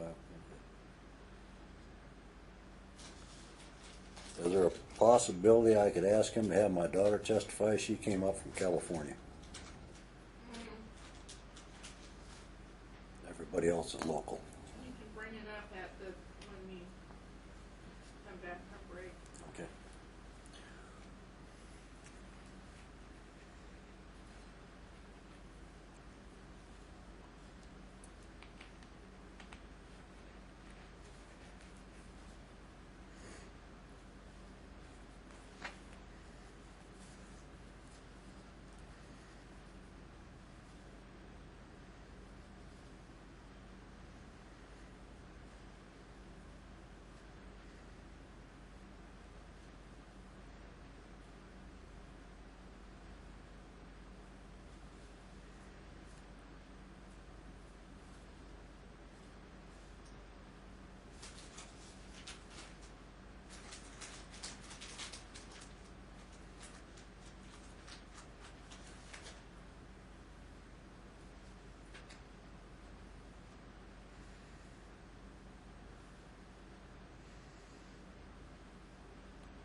let's get in session.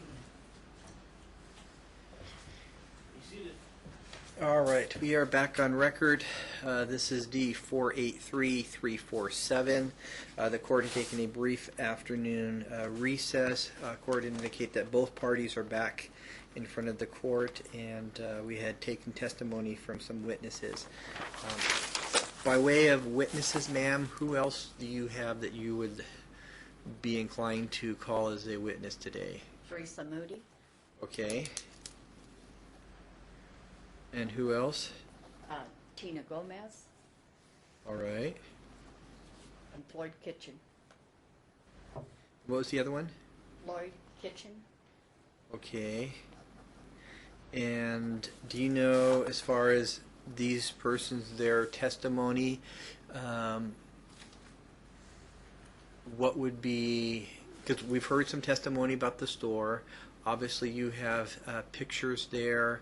We heard testimony from somebody who's helped packing it up, somebody who's taking the countertops as to some of the items there. Is one of those persons driving any of the vehicles that helped bring the boxes over there, or helped attempt to get the boxes from Tom's home? yes, Okay, and would that be Floyd? yes. All right. As to Theresa, what would her testimony consist of? She is my sister. She was running the shop when I was taking care of Tom at the hospital.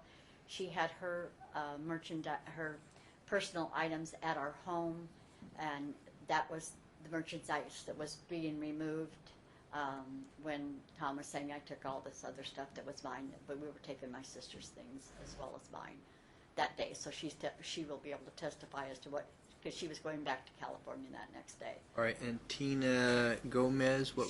She was there during the time that we moved the merchandise from the store to the house. Okay, would her testimony be any different than the person who just testified? Does she have something additional that she would add? That would be the same thing. Okay, because we have about an hour here today, so we need to concentrate. If somebody's going to come in and essentially testify to the same facts on the same day regarding those issues, then I probably wouldn't need to hear from that person. Okay. So from Floyd and Theresa, and then you have here, sir. Just my daughter present today, sir, but she drove all the way in from California. She's been going through chemo treatments and that, and I'd like her to testify today if possible, so she didn't have to make this trip again. Why don't we call her next then, and then we'll take it from there, okay? All right. And what's her name, sir? Kim Hochstadler, What's the spelling on her last name, sir? Hochstedler, Kimberly.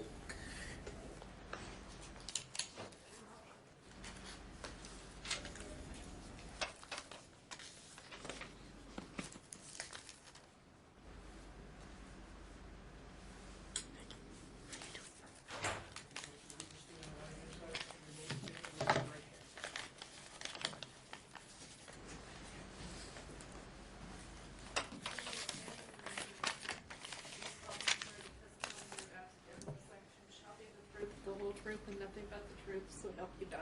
I do. Ma'am, I noticed that you have some, well, go ahead and have a seat. Okay. If you want to go ahead and state your name and spell your last name, ma'am. My name is Kim Hochstadler, and it's Hockstedler.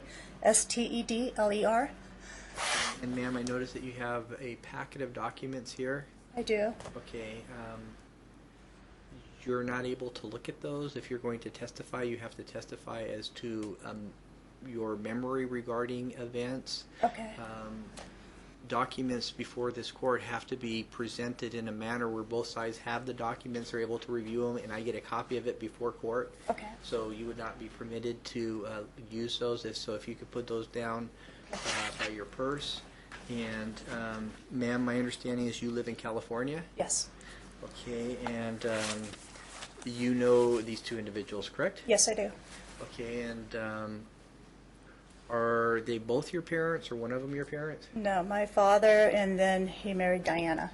Okay, and are you aware that this is their second marriage? Yes. And so you've known them both for quite a while. Yes. And do you know how long that they've lived here in Las Vegas? Approximately. 1990, I believe. I'm not sure. I know my dad moved here first when Diana was living in Sacramento with her husband. Okay. And are you aware, ma'am, that there was a store that the two of them owned? Yes. And do you know the name of that store? Treasures from the Heart. And had you been to that store? Yes, I have. And if we're looking, starting from January of 2013, going up until today, well, actually, let's say going up to, were you aware that the store eventually closed? Can I say something real quick before, when Mark and I mentioned to the bailiff, when Mark walked out of here, he walked out and he looked at the other witnesses and said, wow, they went all the way back to July, and he started telling them what was talked about in here. Then he looked at me and he goes, oh, I'm not supposed to say anything to anybody. So they went outside out into the smoking area and they started discussing what happened in here and what they talked about. I got a picture of out there. I walked by with my phone and snapped a picture. I had to turn my phone off because, well, my phone's dying. Okay. Do you know if he's still out there? Yes, he is. Can we bring him in here real quick, Jimmy? Your Honor, if I may, those papers she has are not anything to do with this case. No, it's, Well, it doesn't I matter know. because she wouldn't refer. If it has nothing to do with this case, she wouldn't need to refer to him anyways. kind of But does. No. ma'am, I already Okay. told you can't tell me what it is because there's a proper way of getting documents to be reviewed by a court, Okay, and that has not been done in this case. So Okay. you can't reference those at all. okay. Sir, if I can have you just step between the two parties there, and again, if you could state your name for the record, sir. Mark McGuire, MAGUIRE. All right, sir, there was representations made in here in court that you had made reference that this court had asked you questions back to July of last year. And as you recall, I gave you an admonishment that you were not to talk to any of the witnesses or anything about your testimony here in court. And it appears that you violated that order. Who says that? Well, somebody said that you talked to some of the people out there when you came out of the courtroom stating that you were questioned regarding events back to July of last year. That was your testimony here, that I asked you questions, and they asked you questions regarding a number of things, including what happened in July and that you had taken countertops and everything out, correct? Yes. So my admonishment to you until this matter is resolved that you are not to talk to any witnesses out there regarding your testimony here in court, then you can't say anything, Okay. right? Yes, sir. I'm dead serious about that. Sorry, You sir. I did. I said, you're going to get asked questions about the moving dates. That's what I said. okay, and that was your testimony here in court regarding the moving dates, correct? That's a direct violation of my order. I could send you to jail for that. Did you have any other conversations with these witnesses? All right, Once well, I realized I slipped, I stopped. all right, And sir. She came out to take a picture, so. Sir, you are to immediately leave the courthouse at this point. If I find out any way, shape, or form that you are interfering with this trial, I will bring you back in on a contempt order to show cause hearing, and I could send you to jail. Sure. I'm that serious, okay? Okay. All right. Thank you. Jimmy, can you call control and make sure that he is... all right. So, again, going from January to of 2013 through, again, do you know at some point that the store was closed down? Yes. All right, and when do you believe that to have happened? My father had a heart attack May 19th. He lost both of his legs during that time. All right, ma'am. Yes. I'm, And- not, okay. I'm just asking you if you know when the store was closed down. Yes, in Okay. July, I believe. That was right after he came home from the hospital. Ma'am, we're going to be here all day, and Okay. we don't have that much time. So there are specific issues that we're addressing here today, and if you wouldn't mind, if we can kind of just keep on track. Okay. Okay, so you believe the store was closed in July of 2013. Yes. And from January 2013 to July of 2013, how many times do you think you had been out here to Las Vegas inside of that store? Probably 3 times. Okay, and prior to the store closing, when was the last time you had been in the store? I was in the store when my father was in the hospital, and that was between May 19th and beginning of June. I believe it was May 19th, but they were within that week. Okay, and was the store still open and operational at that time? Yes, but yes. Okay, and what kind of items or merchandise were sold in that store, ma'am, to the best of your knowledge? Craft items, fudge, coffees, smoothies, jewelry.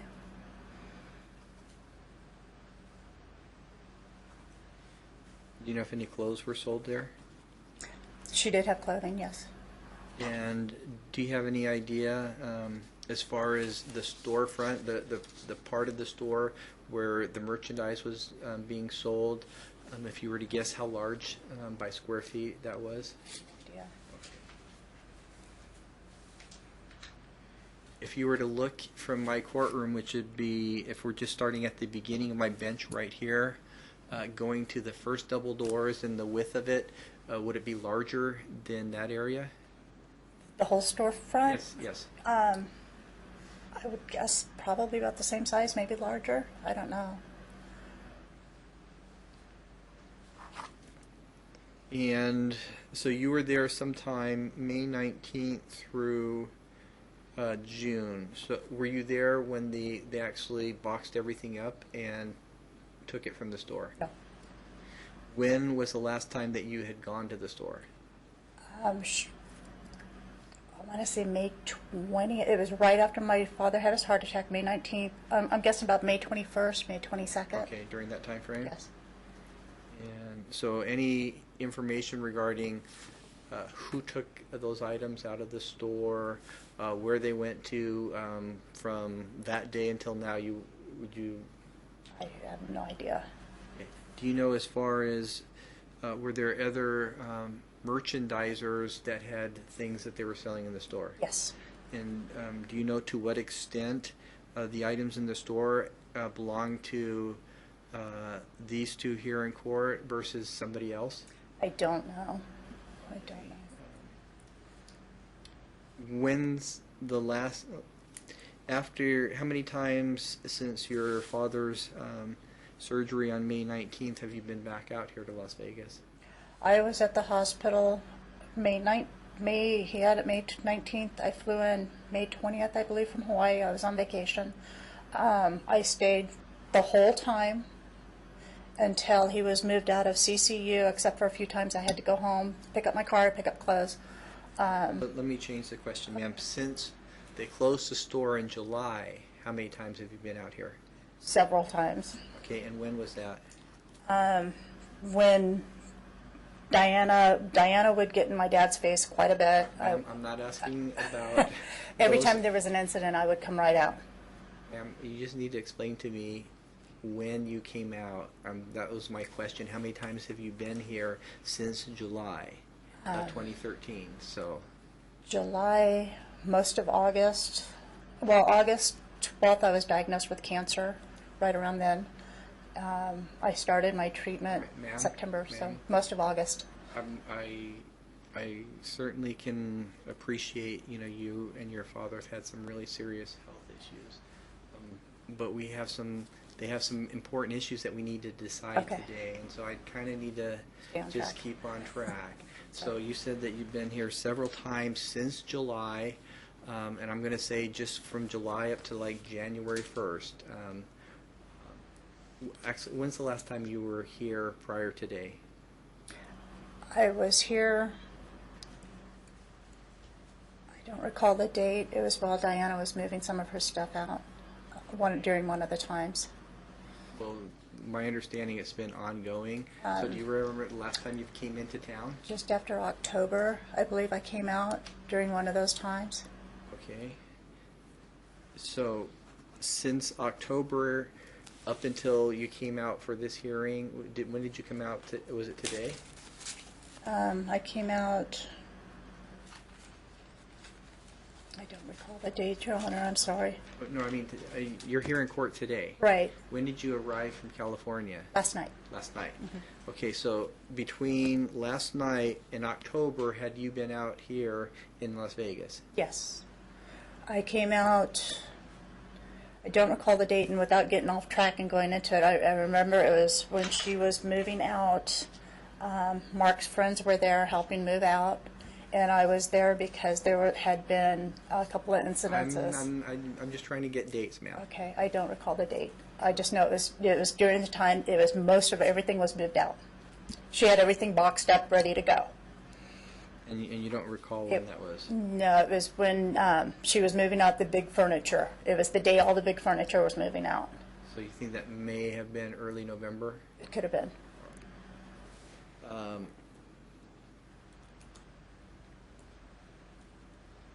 right.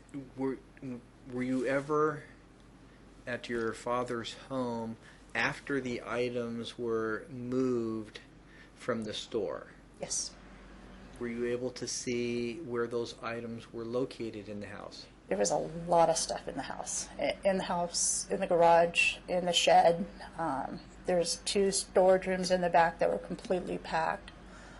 The garage room, the room off to the garage, and I think there were some boxes in the living room, well, the den area. Other than the day where she was moving mostly the furniture out, had you been there on other days when persons were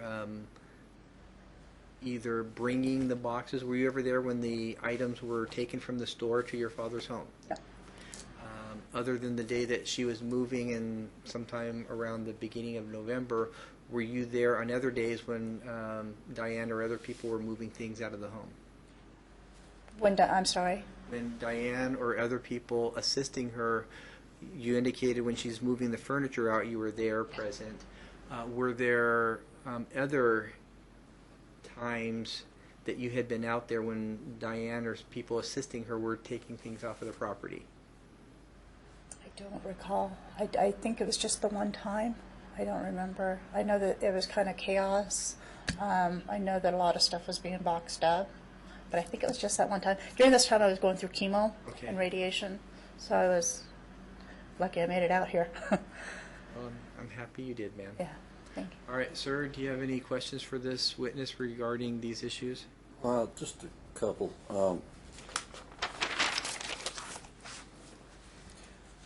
Kim, you were in the store and you stated about all the merchandise in the store, Yes, and some of that merchandise belonged to us, yes, and some of it belonged to other vendors. yes. Sir, you should ask her questions that I didn't already ask Okay, her. I'm She sorry, gave I'm an sorry, answer I'm to, sorry. Okay, excuse me. She already admitted that. I asked her if she knew, which property belonged to the two of you versus the other vendors, and she said she didn't know. Okay, All right, I do have direct questions for that though. Well, if she doesn't know, then I don't know if you were. Why don't you ask her questions, and we'll see if that's one she already Okay. gave an answer to. As to the fudge kettle and the supplies that are in the store, do you know where they came from? Yes, those came from, and during the opening of the store, Karen and her sister Karen was moving out here, and this is why Karen moved out from her daughter's house. Karen and Diana, they were going to open this fudge store, and they were going to go in business together. Karen had a fudge store in All Simi right, Valley. just real quick. Sir, as kind of told you before, you can't get through this witness testimony that is from another witness. It has to be somebody who comes into the courtroom and testifies. So as far as whatever plans that Karen had or whatever she did in Simi Valley or something else, you can't get that in through this witness because that's hearsay. I was there when Karen was at the store. Understood, but Okay. however that works out, ma'am, it has to be a witness coming here saying, I purchased, this, I spent this money, this is how I got this. You can't testify to things of somebody else. I You can understand. testify as to what you see. If you're at your dad's house and you saw something, or you saw the boxes, or you can testify to stuff that you have personal knowledge about. Okay. But if it's something regarding another person who's not before the court, then he can't get through you what he should get through another witness. All right? Now, I do know, and Diana has, and I do have direct knowledge that it was, and Diana's told me it was Karen's fudge kettle, and that's how she acquired it. This was when it was all opening, that we have great plans. Karen's got the fudge kettle. She has all of her stuff from the other store. We're going to bring all this in, and we're going to do great. We're going to do smoothies. Karen knows how to do the smoothies. Karen knows how to do the coffee. This is Karen's stuff that she had from her store, and she brought in. Okay. Any other questions? Yes, I'm sorry. Kim, what furniture was, after this big move inside the house, what furniture was left in the home, including mattresses, bed frames, whatever? The mattress, the king-size mattress that was in the guest room where I stayed, the bed frame, Diana took the bed frame and the bedroom set. She kind of took everything except for the couch, 2 blue rockers, and my dad's desk, and the kitchen table, toaster oven I bought my dad for Christmas, and a food saver I bought him for Christmas on his bedroom set. And, what about the oak tables? I believe 4 of them, end table, a couple. Those were Karen's from her move down here. And I know those were Karen's because I know those were Karen's. Ma'am? Uh-huh. You can't testify as to what is somebody else's property. Okay, I understand. Okay. Okay? If Karen were here, Karen could come into the court and say, those are my items. But you can't say, I know it's Karen's items because, I'm assuming you weren't there when she purchased them. I saw them at her home. She had them at her home with her first husband, with her husband Larry. Okay. Kim, do you know who worked in building the store? That You did. actually built the store? You did. All right, sir, that question has nothing to do with why we're here today. So, as to that, the court is going to overrule that question as to relevancy as to why we're here today. We're here on a very limited issue, sir. May I ask about the funds to build the store or no? We're not having Okay. that's for trial issues, possibly down the road, but we're here for a specific issue which you're aware of. Okay. Now, Kim, did you or see anyone else remove any of the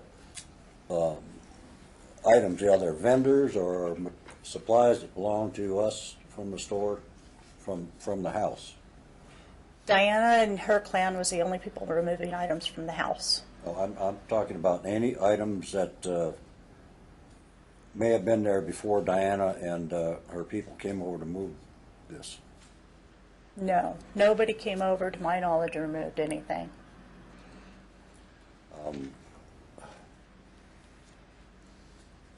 And you are privy to the information because I told you that.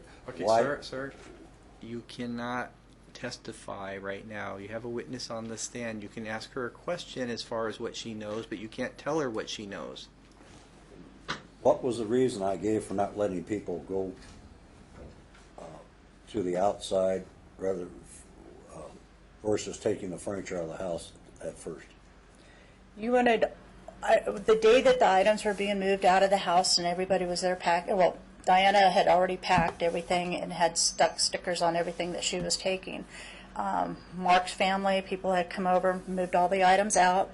It was one room at a time, and I asked Diana, and I told her, I said, let's do one room at a time.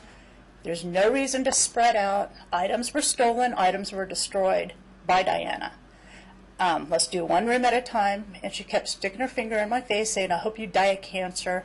She'd get in my dad's face, and this is when I called the police. Okay. He's asking as far as the items on that. I mean, you can't just get into everything here. We're here for Go all day. Yes, so. Yeah. Okay. Okay, the items from that eyewitness being taken out of the house, and it was one room at a time. They took everything out until their guys quit. Mark's crew, his brother and everybody was tired. And they said, we're done, we're going. They worked all day. Right. Ma'am? Again, you can't testify as to people who aren't here before court. Okay. So if somebody said, "Oh, I want to stay, I want to leave," you can't testify because that person's not here. Okay. So the court is going to strike any statements that were made by persons who are not before the court. Okay.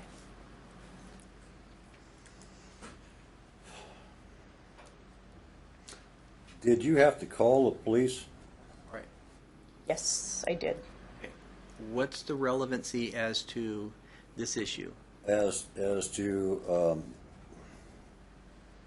want to say this, about Diana getting in my face and getting me very upset where I had to take more medication for my heart. My dad has very bad heart problems, and Diana, and this is the reason I came down here, because I've seen her in his face. She was thrown out of the hospital twice because she was in his face, and I was concerned about my dad. I called the police and told her she needs to leave. I'm calling the police. She stuck her finger in my face 4 times that day and says, "I hope you die of cancer. Why don't you just die?" And she was after my dad and in my dad's face, and I called the police. And that's when she went outside and sat outside, from what I understand. She was outside waiting. Did the for police come out?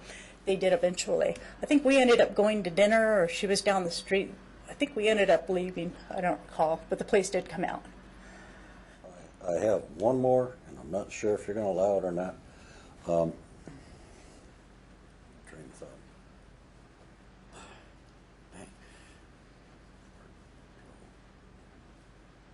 I did have. Brain short here today. I'm sorry. I don't remember at this point. I will try to remember and ask. Okay, ma'am, do you have any questions for this Yes, witness? sir. All right. While staying at our house on 4445 West Red Coast Avenue, did you help separate my personal items out of my bedroom and out of the whole house? I didn't touch any of your stuff. We moved boxes to make room for Dad to get through with his wheelchair. There were boxes everywhere, items everywhere. Dad cannot get through.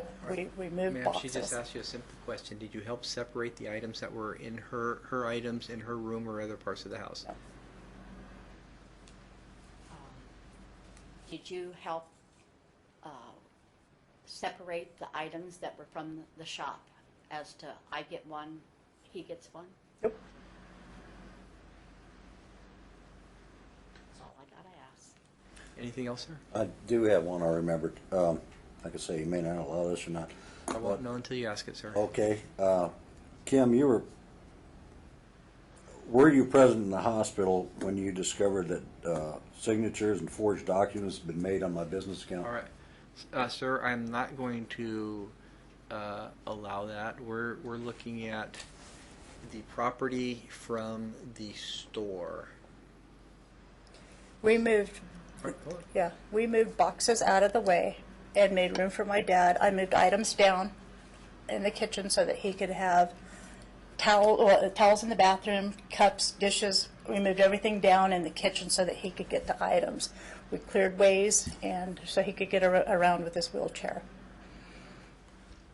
Sir, let me ask you this. As to you're making an allegation that somebody had signed fraudulent documents. These are not allegations, sir. They are allegations until proven otherwise. So you're making those allegations. And who do those allegations involve? Diana, possibly her sister Theresa, and a bank employee from Chase Bank. And I do plan on getting hold of Chase and the federal government on this because it is a federal offense. She admitted to Okay. Ford. Okay. Ma'am, Okay. you cannot provide information. You're here to ask if somebody gives you ask questions, okay? You're not representing him. You're not helping him on his case. All right? He's presenting his case, so. Okay. All right. Anything else for this witness? Sir? All right. Ma'am, I appreciate you being here today. I know it was a challenge for you to come out here. In the meantime, I'm going to give you the same admonition, and I hope you follow it, is that these are important issues for these two, and until this matter is concluded, which potentially could be several months down the road. That you are not to discuss your testimony here in court with any of the witnesses or any potential witnesses in this case. At this point, if you would like to leave, you're free to leave. And again, I appreciate you being here. Okay, thank you. All right, ma'am, who would you call next then? Theresa Moody. Kim, do you want to wait in the car or just wait out here? I'll just without the wall. Just wait.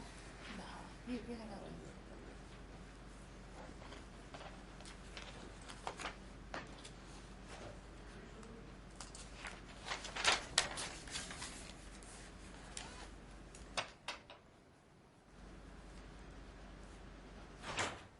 Stand on the right-hand side, and then stand and raise your hand.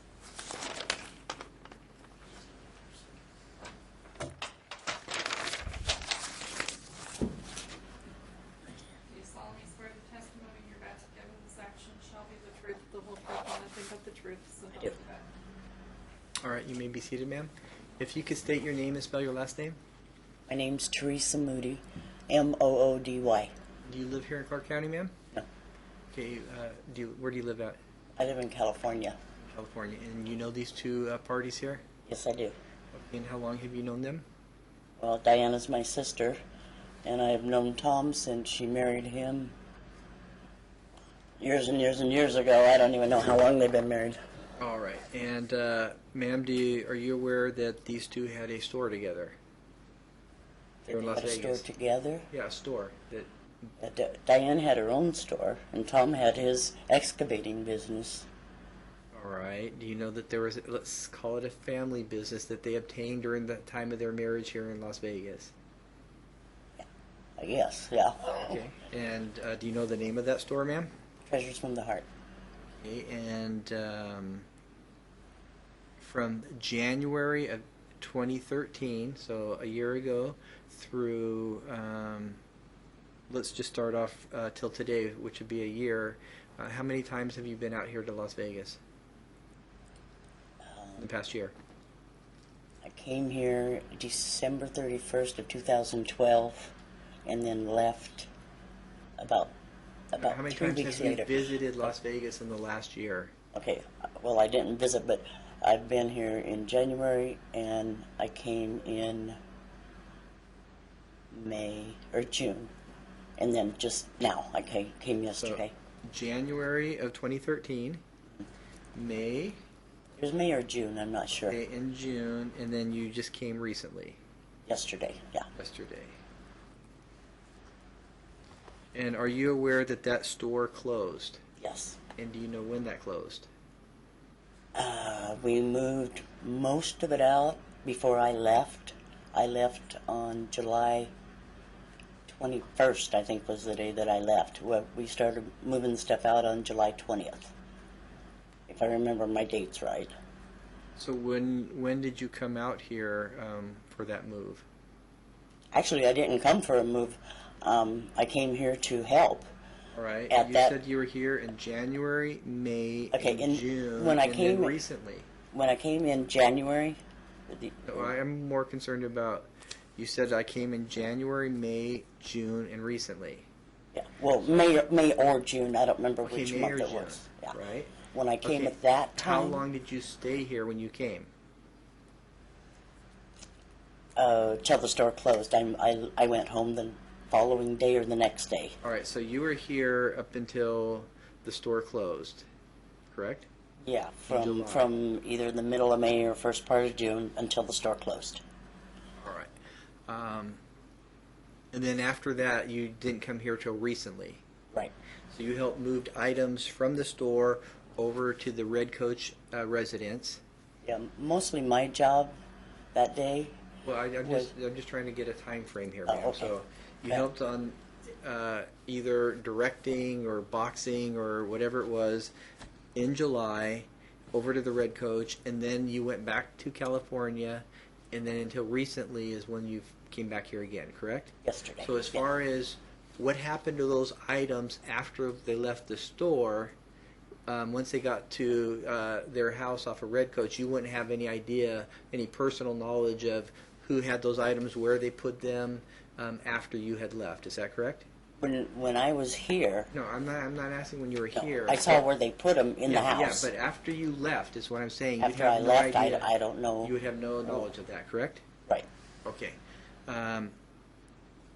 As far as the items in the store, with the testimony we've already heard, with the pictures that you would have and the testimony the two of you would provide, and I think both sides are admitting that there's a lot of stuff in that store. So I don't think I would need this witness. I already have a pretty good idea of what was in the store, and we already know that was most of it moved over to the Red Coach residence. So are there any other questions that you'd like specifically regarding those items, ma'am? Yes. Okay, and those are? The trailer at the residence, 4445 West Red Coach Avenue. Did it have merchandise, personal? It had some of my stuff in it. I had about 30 or 40 lampshade frames, because I make lampshades, And in black plastic bags, and I had probably around 3 totes with my personal stuff in it. And that was at and- the trailer located at Red Coach? Right. Okay. Right. Did you ever get those items back? No. And then I also had stuff off of their garage. There's another room there that she kept most of her craft supplies Or in. craft room? Yeah. And I had some boxes full of fringe, one box full of nothing but fringe, one box full of nothing but gimp, and another box with material, and then another box with my glue guns and all the stuff it took to make my lampshades with. And I had a little secretary desk, and my husband had left his gun cabinet there.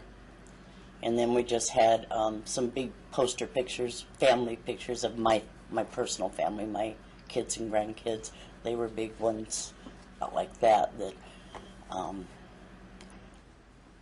I couldn't put in my car because I have a little Honda, little 95 Honda, and I couldn't get everything in my car to come home, so I was never able to get them.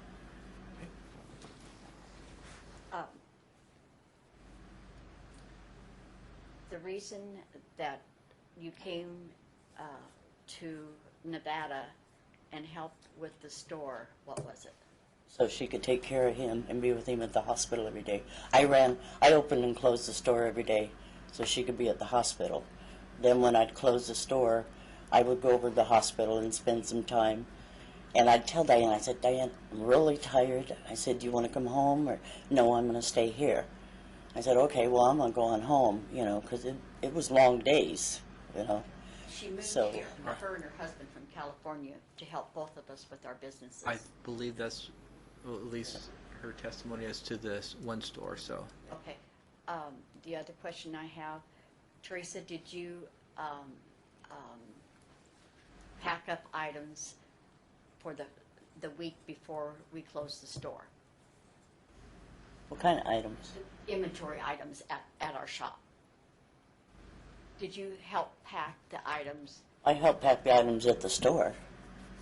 Because we had box after box. I was taping boxes together and anything I could. There was so much stuff, But it was such a short notice that it was just hurry up and get the stuff out of here and get it over the house, so. I have no other questions. All right, any questions for this witness, sir? Yes, just a couple.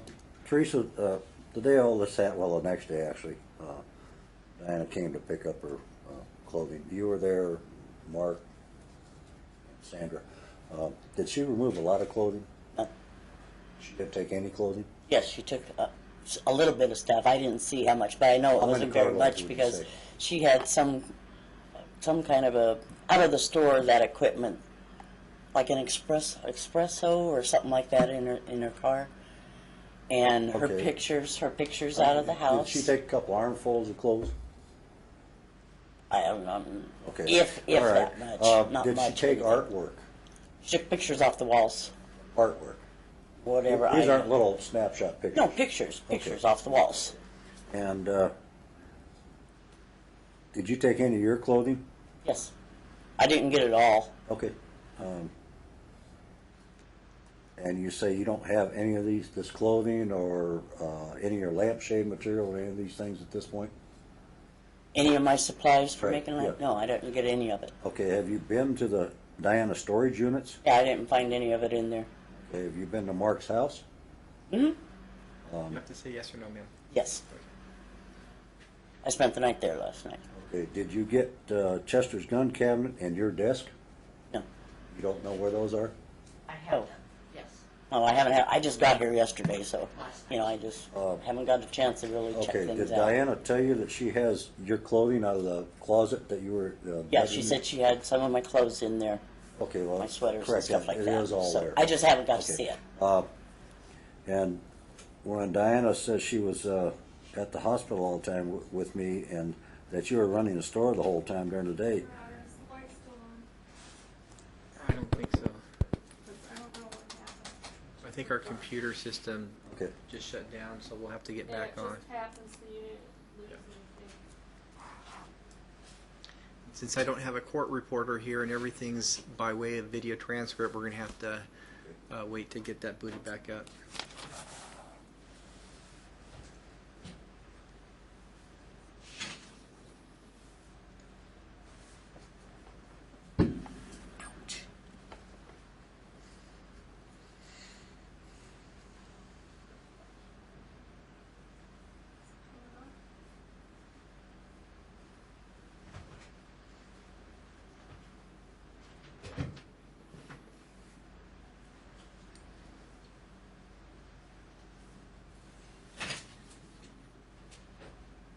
It's not gonna be loose.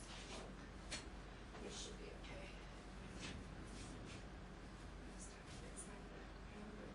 It just happened, but I said that's the unit needs to be down.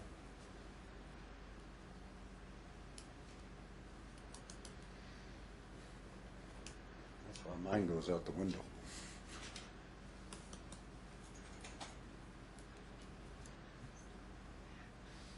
Is that?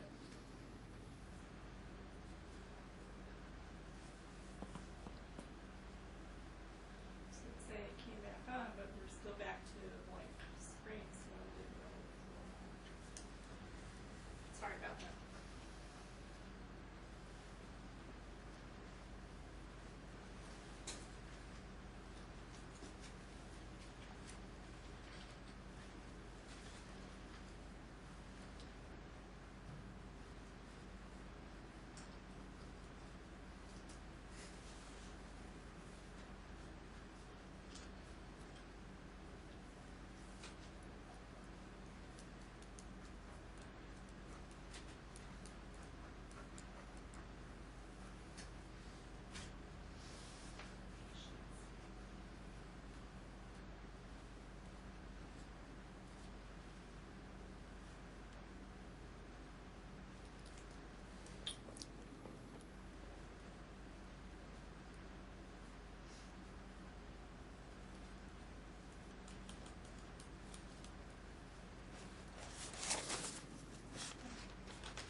I was just thinking, 'cause Just takes a while to boot, to reboot.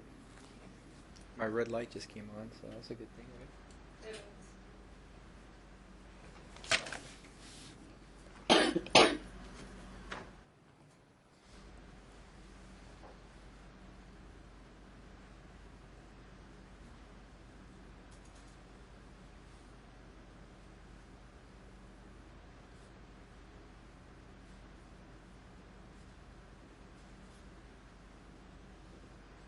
Can I ask her one thing off the record? You cannot, no. Okay, I just want to make sure Still they on got the this. record, apparently it connected back up.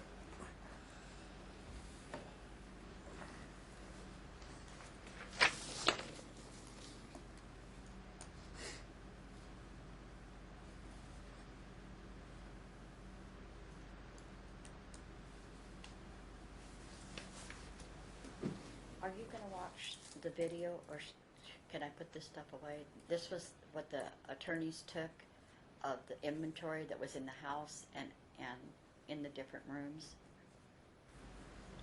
Do both of you have a copy of that? Yes. I do not have a copy of it. I- No, I've tried to open the copy that was provided to me. I can't get it to open. But you have had the copy because I cannot your get it to attorney open. gave it to me. All right. I have several copies. And it's from both of The your house would- attorneys? The house, he was the only one that was allowed in the house available, and it's him and the two attorney assistants. That's what was done that day. She was sitting out front by the wall, and Wait, hold on. both attorneys. Okay, we are back on the record. This is D483347.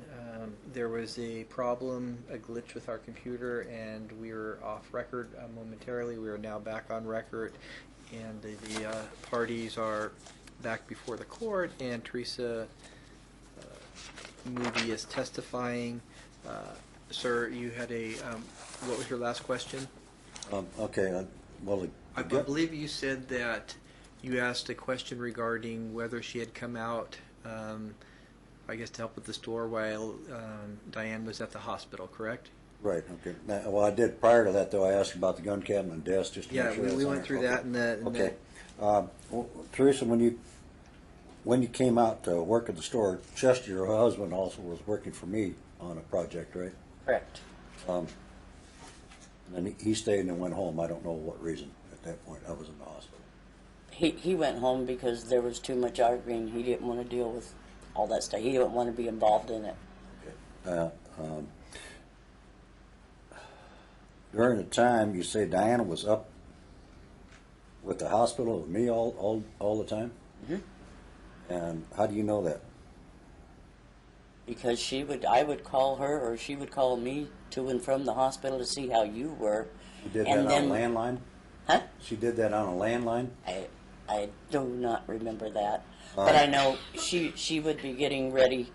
A lot of times you would call her at 3 and 4 in the morning, and then I would wake her up, and she would hurry up and get dressed, and she'd be going to the hospital, and I'd be going to the store to open the store. Okay, prior to the store closing,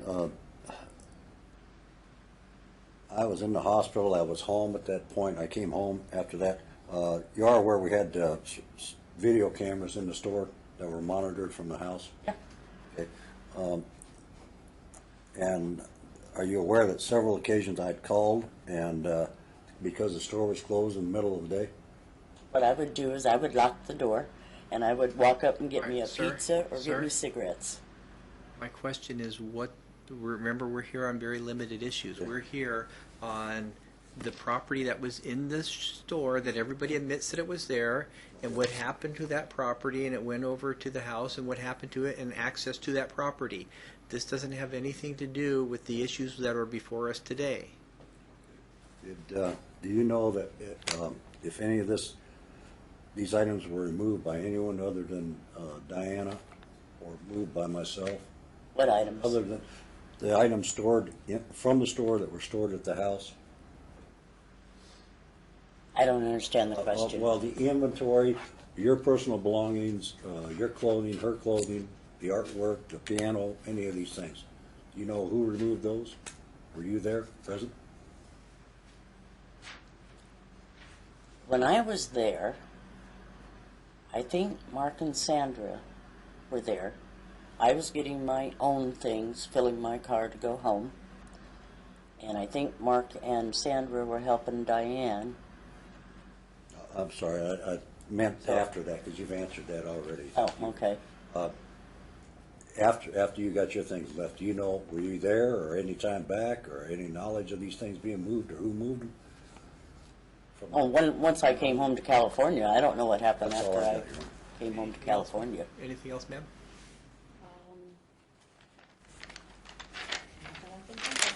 I appreciate you being here today, ma'am. At this point, you are free to leave. The same admonishment I've given other persons, and I'm ordering you to follow it, is that you do not discuss your testimony here in court with any other witness on this matter. This matter, until it's resolved, it could be several months. So at this point, and at some point, you may be called to testify again, to which I may inquire as to what kind of discussions with other people on this case you've had, and my hope is that the answer is none. I followed your order. Any questions on that, ma'am? Okay, you're free to leave. Okay. All right, so that leaves us with, was it Floyd Kitchen? Floyd Kitchen.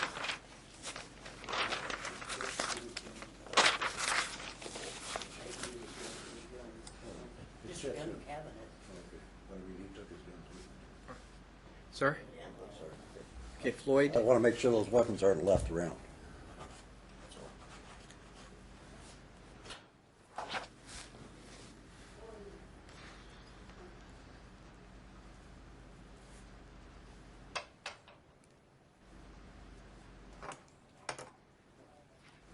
Go to the witness, stand on the right-hand side, remain standing, raise your right hand. Pardon me, sir. Up to the witness stand. Okay. Remain standing, raise your right hand. You solemnly swear the testimony you're about to give in this action shall be the truth, the whole truth, and nothing but the truth, so help you God. Yes, sir. So you may have a seat. Your Honor, I have a hearing problem, so you might Okay, have... if you can't hear me, let me know. Okay. If you could state your entire name and spell your last name. Lloyd E. Kitchen. Kitchen. Do you live here in Clark County, sir? No, sir. Where do you live at? I live in St. George, Utah. Okay, and do you know these two persons here in court? I know Diana, but I have not... Well, yeah, I've met Mr. Buckle, too. Okay, and how long have you known them? Mr. Buckle I've known when we moved, and I've known Diana this time since November. November of 2013? Yes. And did you know I haven't seen Diana because since high school, because I went to Vietnam. I went in the service. Okay, so you've seen her last since November of 2013. Yes. And as far as Tom, how long have you known him? About 4 weeks, I guess. And when did you first meet Tom? I met him when I took a crew over of 3 men to help move a bunch of stuff to storage. Okay, and that was at the Red Coach address? Red Coach, was that their home? Yes. Yes. And when was that, sir? That was, I'd like to say 3 weeks ago. I'm not quite sure when it was, what date it was. Okay, do the two of you know which day that was? Yes. Was that the January 4th? No, it was December 14th and 15th. December 14th and 15th. Yes. And is that the first time that you had gone to that property, sir? Yes, sir. So anything that happened prior to December 14th or 15th, you would have no knowledge of that. Is No, that sir. correct? No, sir. All right. And when you went there on December 14th and 15th, what is it that you assisted with?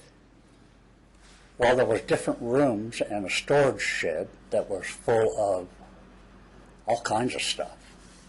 I don't know what you would call it.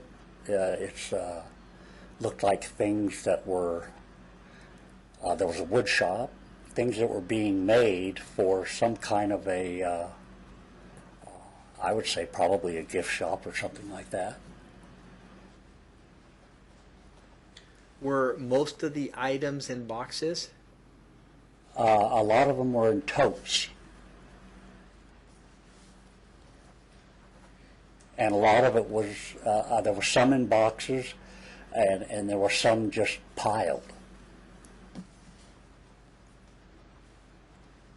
And what was your responsibility?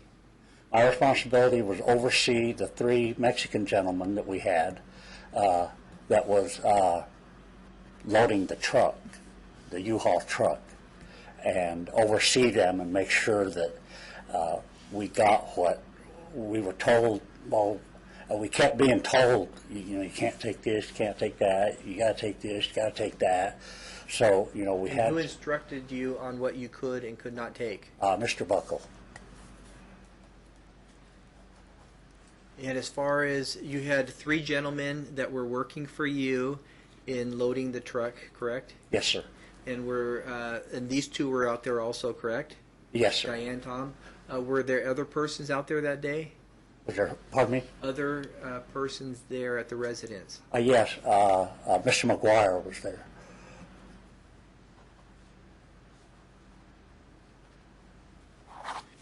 All right. And do you know how long you were out there each of those days? Oh, gee. Good 8 hours every day, except for Sunday, and we still had a little bit to move, and Mr. Buchele ordered us off his property. So. Do you know what time that was? Pardon me? Do you know what time that was? We were ordered on Sunday? That was probably around maybe 3 o'clock in the afternoon. I know that there was some stuff being sorted out in a room, and there was a little argument occurred, so we were told to leave the premise. Do you know if it was still light out at that time? There was still light out, yes.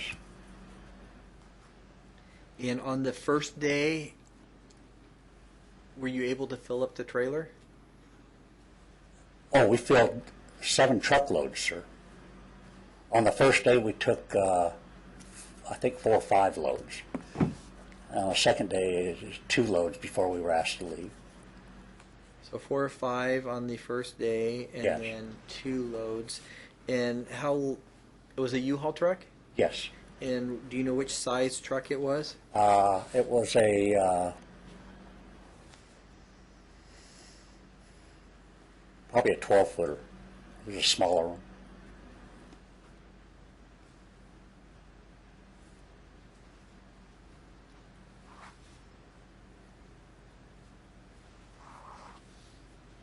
And where did you take those items at?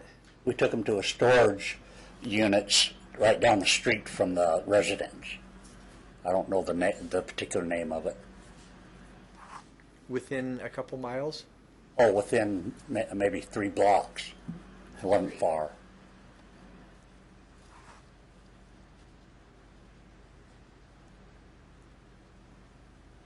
And were most of the things that you had taken at some point, were they put in boxes, or did you just take stuff and pile it in the U-Haul? Well, it seems to me like they hadn't been put in the boxes in an organized manner. They were put into a box because we had to go through all the boxes and the totes because we found food in them and so forth. So, What kind of food did you find in them?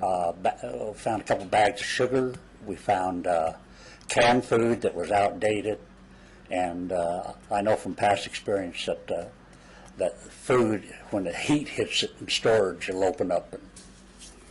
All right, and could you give me an idea of some of the items that you saw in the totes or the things that were piled up?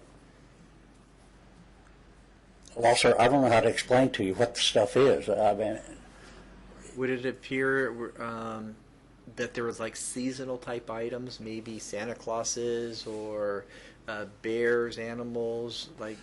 well, there were some Santa Clauses, but they were outside the totes.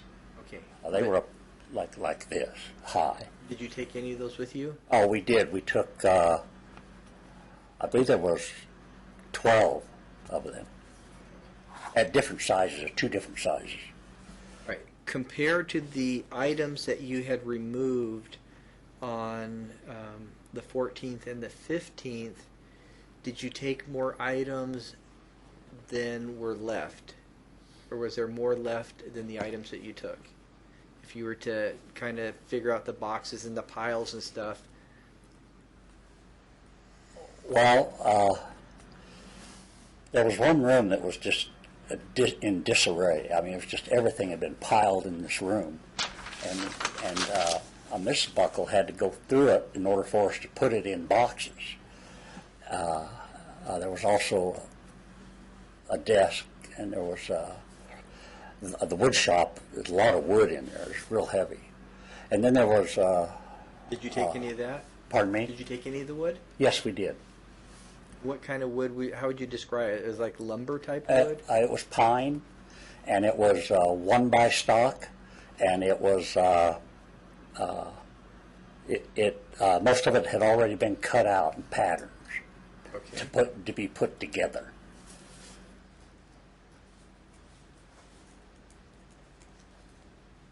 Do you know if there are any areas that you did not have access to or were not able to get into? Yes, sir. We went into the, I took one of the men with me into the hallway, and Mr. Buckle was sitting in the hallway in his wheelchair, and we were going to, as we approached the hallway, he got a little irate, Mr. Buckle did, got a little irate and told me to, I don't know if I can use the language, but he told me to get out of his effing house right now. Just get out of the house. And I explained to him, don't yell at me. I'm just doing a job for Mr. Buckle. You don't have to yell at me. So he said, well, get out of my effing house. And I went out towards the garage door, and Mr. Buckle came behind me.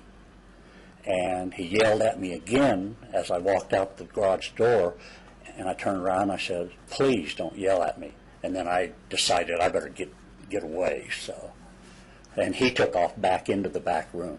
So, but we were not allowed in. I saw 2 rooms that we weren't allowed into at all. Were there any rooms outside of the home, any storage areas or garage area that you were not able to access? Rooms? Rooms. Oh, rooms? Yeah, like well, there was a storage shed. There was a shed. There was a carport type covered area. There was a woodworking room. Had all the woodworking tools and so forth in it. And there were some shelves in the garage that were full of stuff.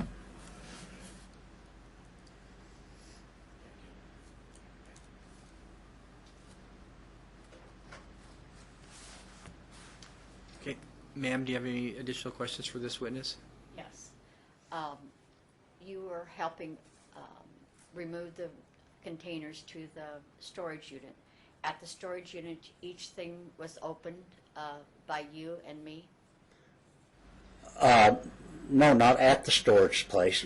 We opened them at the house and was going through them. Was there any new merchandise in there, like inventory? Absolutely not. There was one roll of fabric that looked pretty new because it hadn't been unrolled, hadn't been used yet.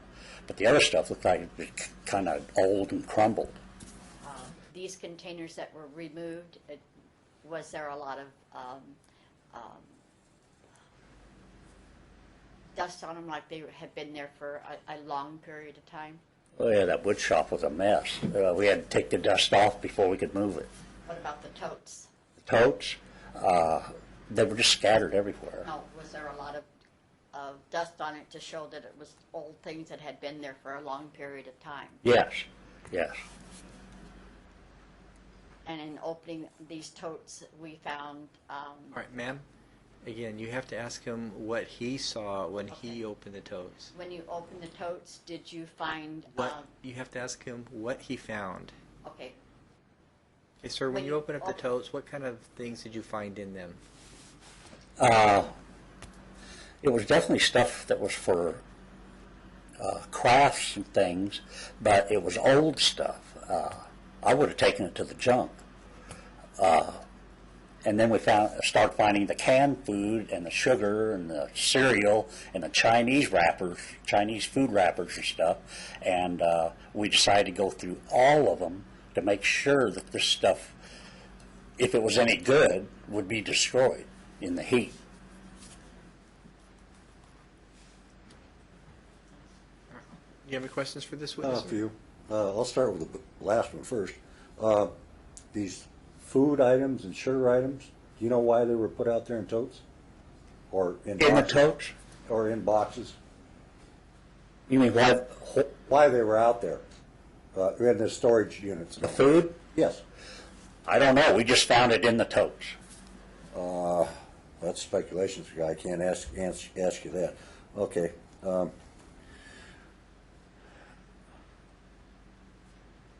And did you remove, in the tool room where all these wood products that had been cut out and all the dust was and all that, did you remove all the tools out of that room? There's a bandsaw, cutoff saw, Yes. sanders, Yes. several sanders, a couple of scroll saws, an air compressor that was outdoors. You removed all those. Yes, the air compressor was out on the patio. Okay. You removed a large metal shelf that was against the wall with all Yes. this wood on. Yes. You removed all the wood. All but the pieces that were just scrap. Yeah, well, okay. But there were 4 skins and 4, I don't know how to say it, like 3/16" 4x4 pieces of wood, and you were asked not to remove those. I don't recollect them. Skins? Yeah, I said they went for the gondolas.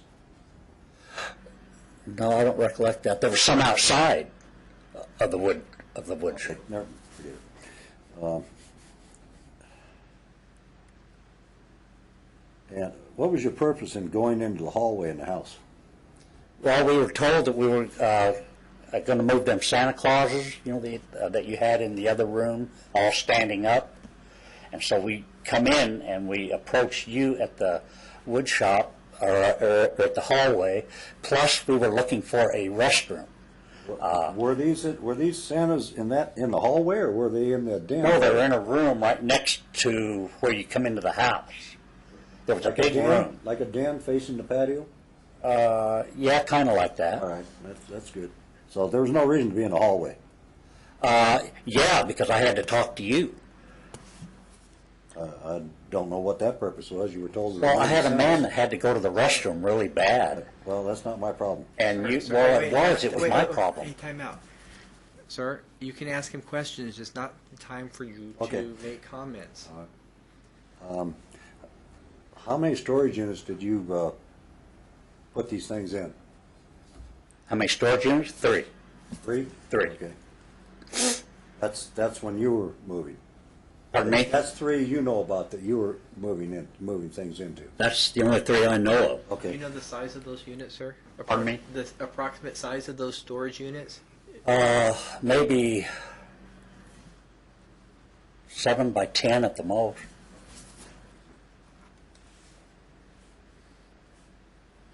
You don't have a value on what those things rent for, do you? I don't have a what? A value on what they rent for? Okay. No, I Okay, can't. thanks. I would have thrown it all away.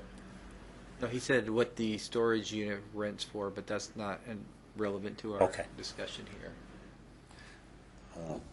Just a minor question. Were you paid to move these things? Yes? Yourself and the other people? In Yeah. fact, the 3. Pardon me? Yourself and the other 3 people you had there? Yes. They were all paid, okay. These different rooms you talked about, were they all outside rooms? No. Can you No, tell there's me- one. I'm sorry. Go ahead, tell me. Well, the one room where all the stuff was stacked in the middle was just off the patio. And then the other room with all the Santas, that was another room off the patio, where all them Santas were standing up. And they were in good shape. But the other room was a disaster. Okay, there was one large carport area. Off the driveway gates, there's a large carport area. That was Carport area, full of yes. materials or Yes. supplies and whatnot. And then there was a small storage building at the back, which was completely full of Yes. objects. And I told you at that time it was okay to cut the wall out of the carport area so you could have easier access Yes. to these boxes. And did you take all these boxes out at that time from storage? No, we unit? went through the stuff. That's not what I said. I asked if you took all these boxes. That was in the storage room? Yes. No, The back storage? no. And you didn't come back and get those? I don't know what they did after I left Sunday. I don't know who come back or what. I don't know anything about it. All I know is Saturday and Sunday. All right, because I'm just not understanding this, because I recollection that Hey, you sir, removed all you those. can't recollect as far as your testimony. You can ask him questions and he can give you an answer, but you can't tell your side of it at this point. Yeah, I'm done. Thank you. He mentioned something about cutting a hole through the back wall there? Yes, there was a blue tarp that made the wall, the wall up. And Was there not an access point, like a door or an opening? No, we had to come out of the shed and down, and then down sidewalks. And Mr. Buckley told us it was a framed wall, but it had this blue tarp. If I may. You may not. Okay. I'm asking him a question. Okay, I'm sorry. It had this blue tarp on it. Was this a room? A storage room? No, there was space between the storage room and the carport. Okay, but within the storage room, you didn't have to get a hole into that wall. No, we cut the wall in the carport wall because all it was a tarp. Was there in the carport? Was there any vehicles there? No, there wasn't. Okay. All right. Do you have any questions? Any more questions, ma'am? He doesn't, the carport was an area that was for storage, and Tom just put, No, wait. there's just, I'm not implying any damage. I No, asked them to get in there just to make it easier to move. No, I'm just asking, do you have any more questions No, for I this don't. witness? No. All right, sir, I appreciate you coming here today. At this point, you're free to leave. I would just admonish you, sir, and order that you follow my admonishment, that you don't talk to any other witnesses regarding this case, that until this matter is resolved, which I don't know exactly when that's going to be, it could be a couple months still, that until it's completely resolved, that you don't discuss your testimony here in court with anybody else, okay? Yes, sir. And I appreciate you being here, and you have a good day. Thank you, sir. All right, we're going to have to, it's 10 after 5, so we're going to have a discussion as far as how we're going to proceed on this. Obviously, I still have not had an opportunity to hear from either of you regarding these issues. So.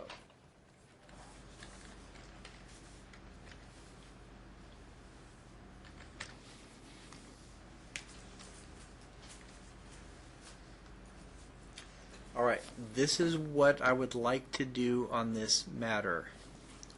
As I explained to you before, I have a senior judge Tuesday at 9:30. I believe that's the time. Let me check my notes here. Yeah, so let me just take my notes.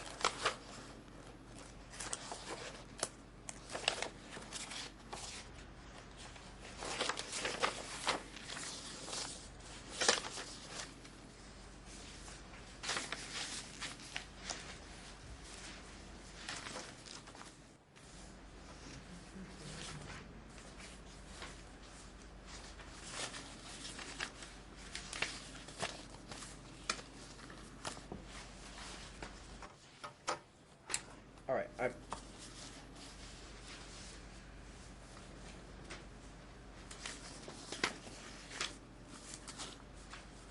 can you call Karen real quick?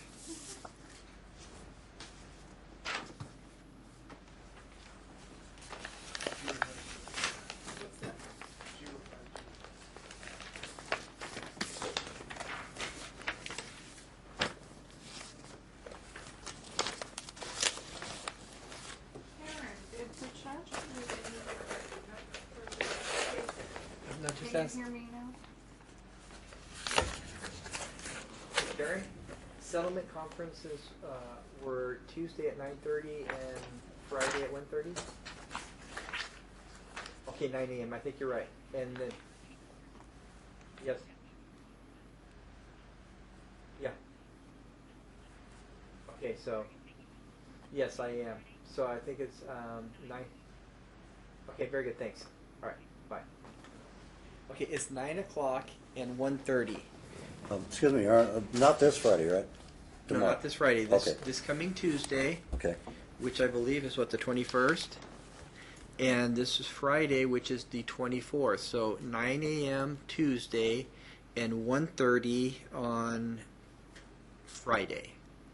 What I'm requesting that the two of you do in preparation for that is you have your exhibit list, a copy in the format that I want. You're probably going to have to make more copies of that and then put these exhibits in order, okay?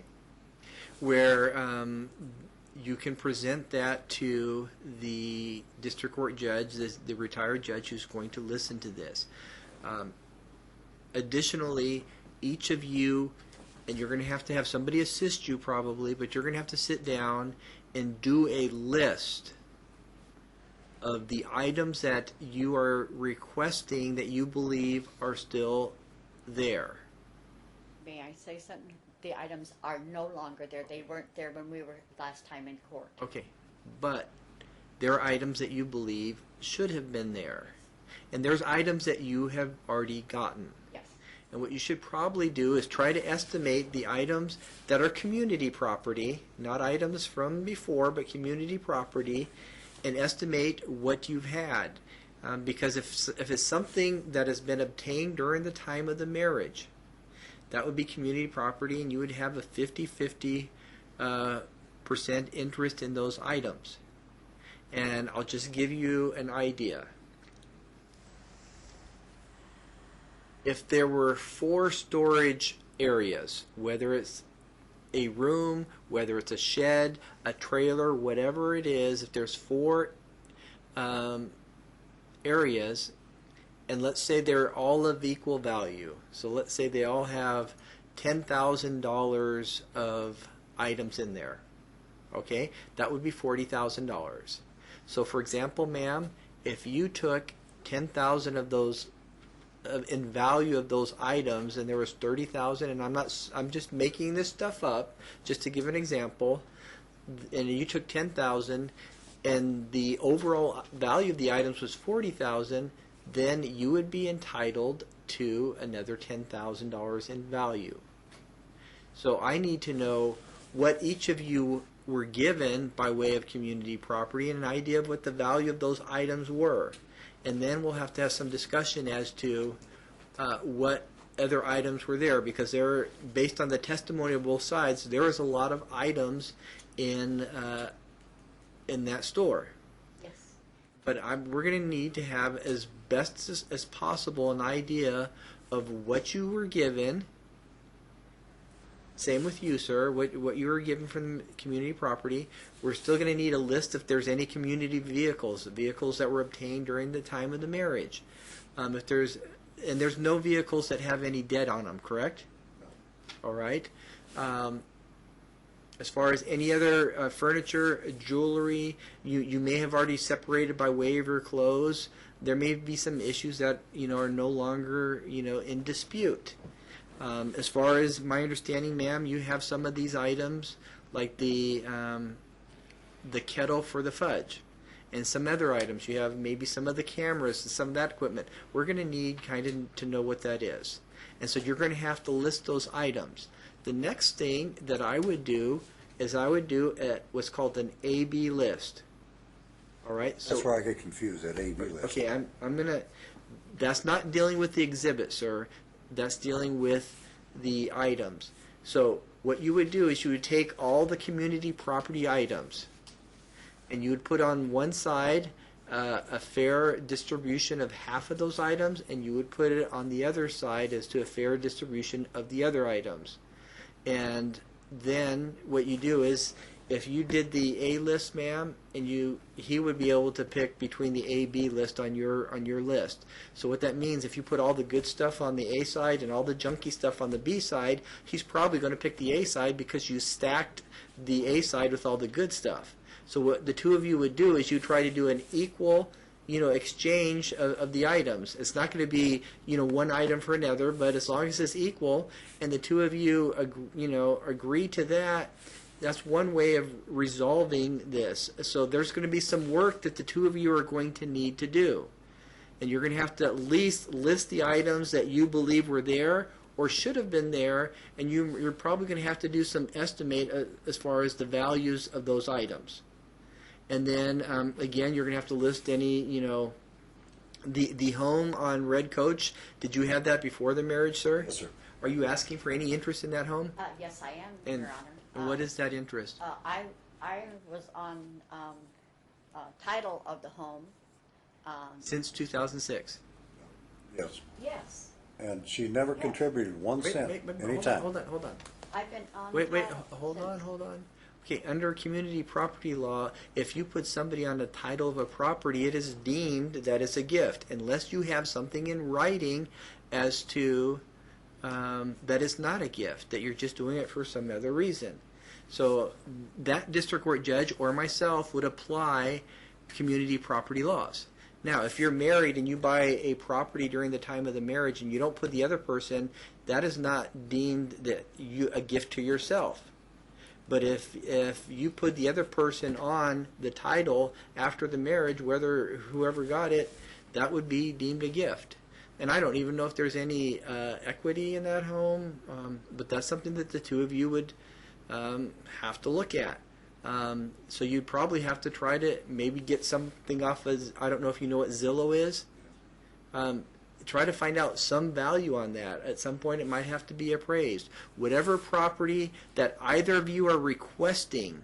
Now, if there's something that you're not requesting, if he has a gun collection from before the marriage that you're not requesting, ma'am, then that wouldn't go on any list because it's his separate property and you're not requesting it. Same if she has things, sir, that you're not requesting, that wouldn't go on any list. Only the things that remain that are in dispute that are the community property. Any question on that? Okay, any questions, sir? No. Okay, so again, you're going to have to put it in the format that I'm requesting. So you're going to probably have to make copies of these exhibit lists, and you're just going to start at 1, ma'am, and you can put the photos, and those are going to be numbered. I'm not going to ask that the two of you make copies of those yet. I'm going to hold off on that.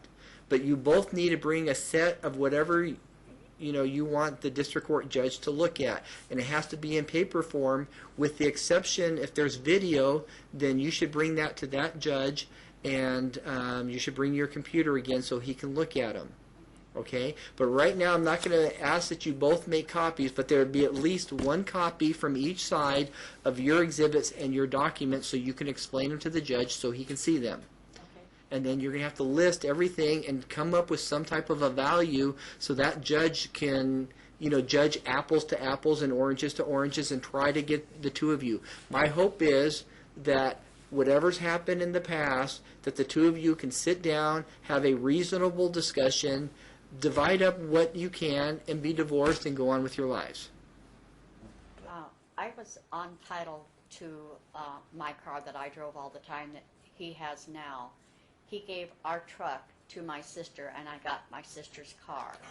Now, I went to the DMV and got the paperwork proving that I was on title from day one. Before he removed it from where I was staying, he went to the DMV because it said Diana or Tom, and took me off title, and then came and got the car. Okay. So now can I bring that into court? You can certainly bring that into the district court judge, and if you have that title and you can explain as to, and you would put that vehicle on a list as being community property, and you could say, I believe I have a 50% interest in this vehicle, and you tell them why. Yes, you can do that. That's right. On that note, though, that vehicle Sir? was 50% on tax business. Wait. Hold on, sir. Listed. All I'm saying is, and I'm not deciding it today, is that the two of you, if there's something that you believe is in dispute, you have to put in that information and why you believe it's in dispute. You can explain that. You don't have to right here, tell me, but you have to put in that vehicle that you believe it's community property, and you provide the information. Over there, you'll have a discussion, and that judge will make a determination as you go through this what he believes the community property law as to that vehicle. Okay. What about if I gave her another vehicle in place of that? Well, My sister's. okay. The two of you, if you own a vehicle, you both own a 50% interest in that vehicle. Both of you. It's part of the marriage. So, unless the two of you agree, you can't swap stuff out. You can't give things away unless the two of you agree. And so if you give something away that is worth, let's say, $5,000 and there's no agreement in it, you can only give away, half of what your interest in that. You can't give the entire thing away. And if it's without permission, potentially that, may come back. But he can talk to you about all the legal things regarding this divorce. But the two of you, if you're prepared and you have that information, it will be the easiest way to do this, because then you won't have to go through preparing everything for trial and calling all these witnesses and preparing everything as if we're going to trial, and it would save you a lot of headache, and you can potentially have this resolved. If not, then I have the 2 days set aside. So what I'm going to do today, again, I'll be real clear. you need to fill out your exhibit list. And again, pictures, if you have exhibit 1 and you have 100 pictures, that's just exhibit 1, and then you number each of those. You may even put a label on it, 1, 2, 3, or however many you have. A bank statement, you don't have to do an exhibit for each month. Just do it for one bank account, and then number those. Anything that you want the court to consider, only items that are in dispute.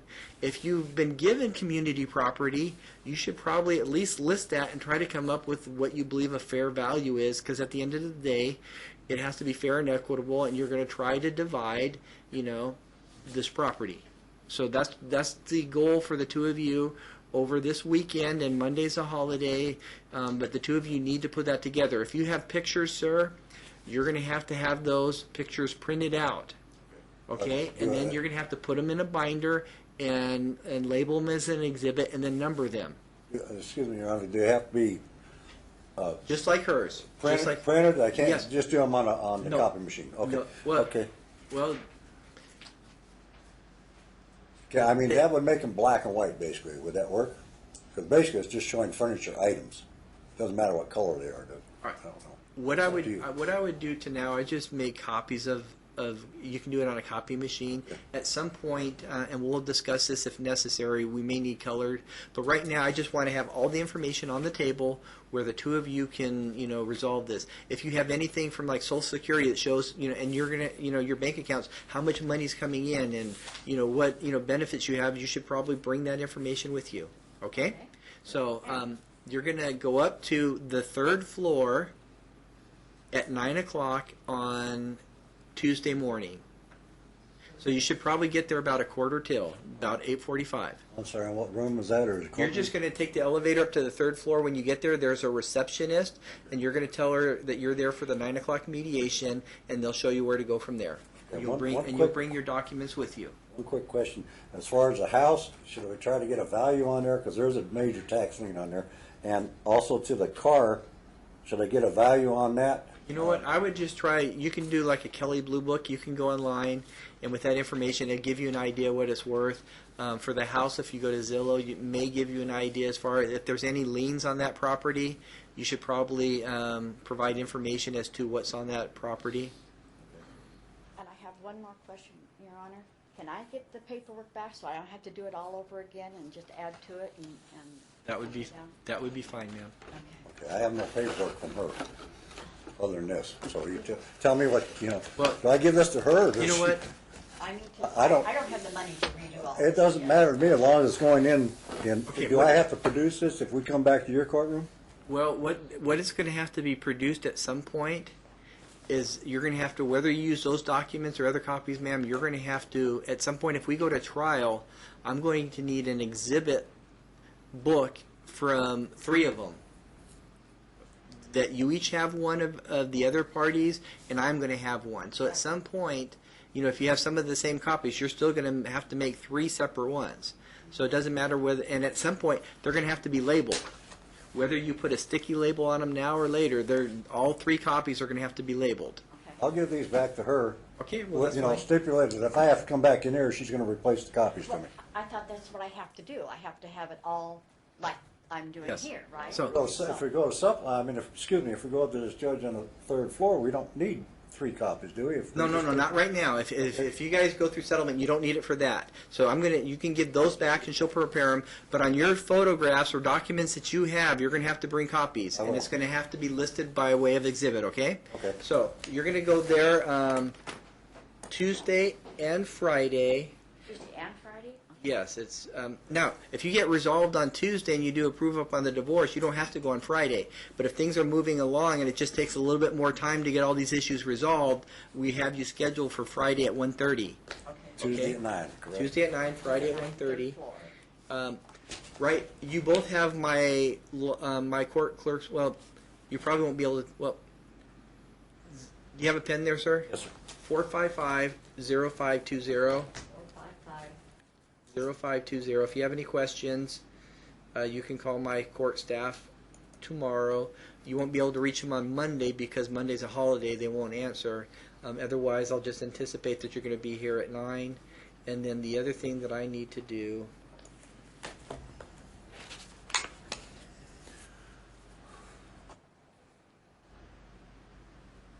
I'm going to put this back on calendar in front of me at 10:30 on January 30th.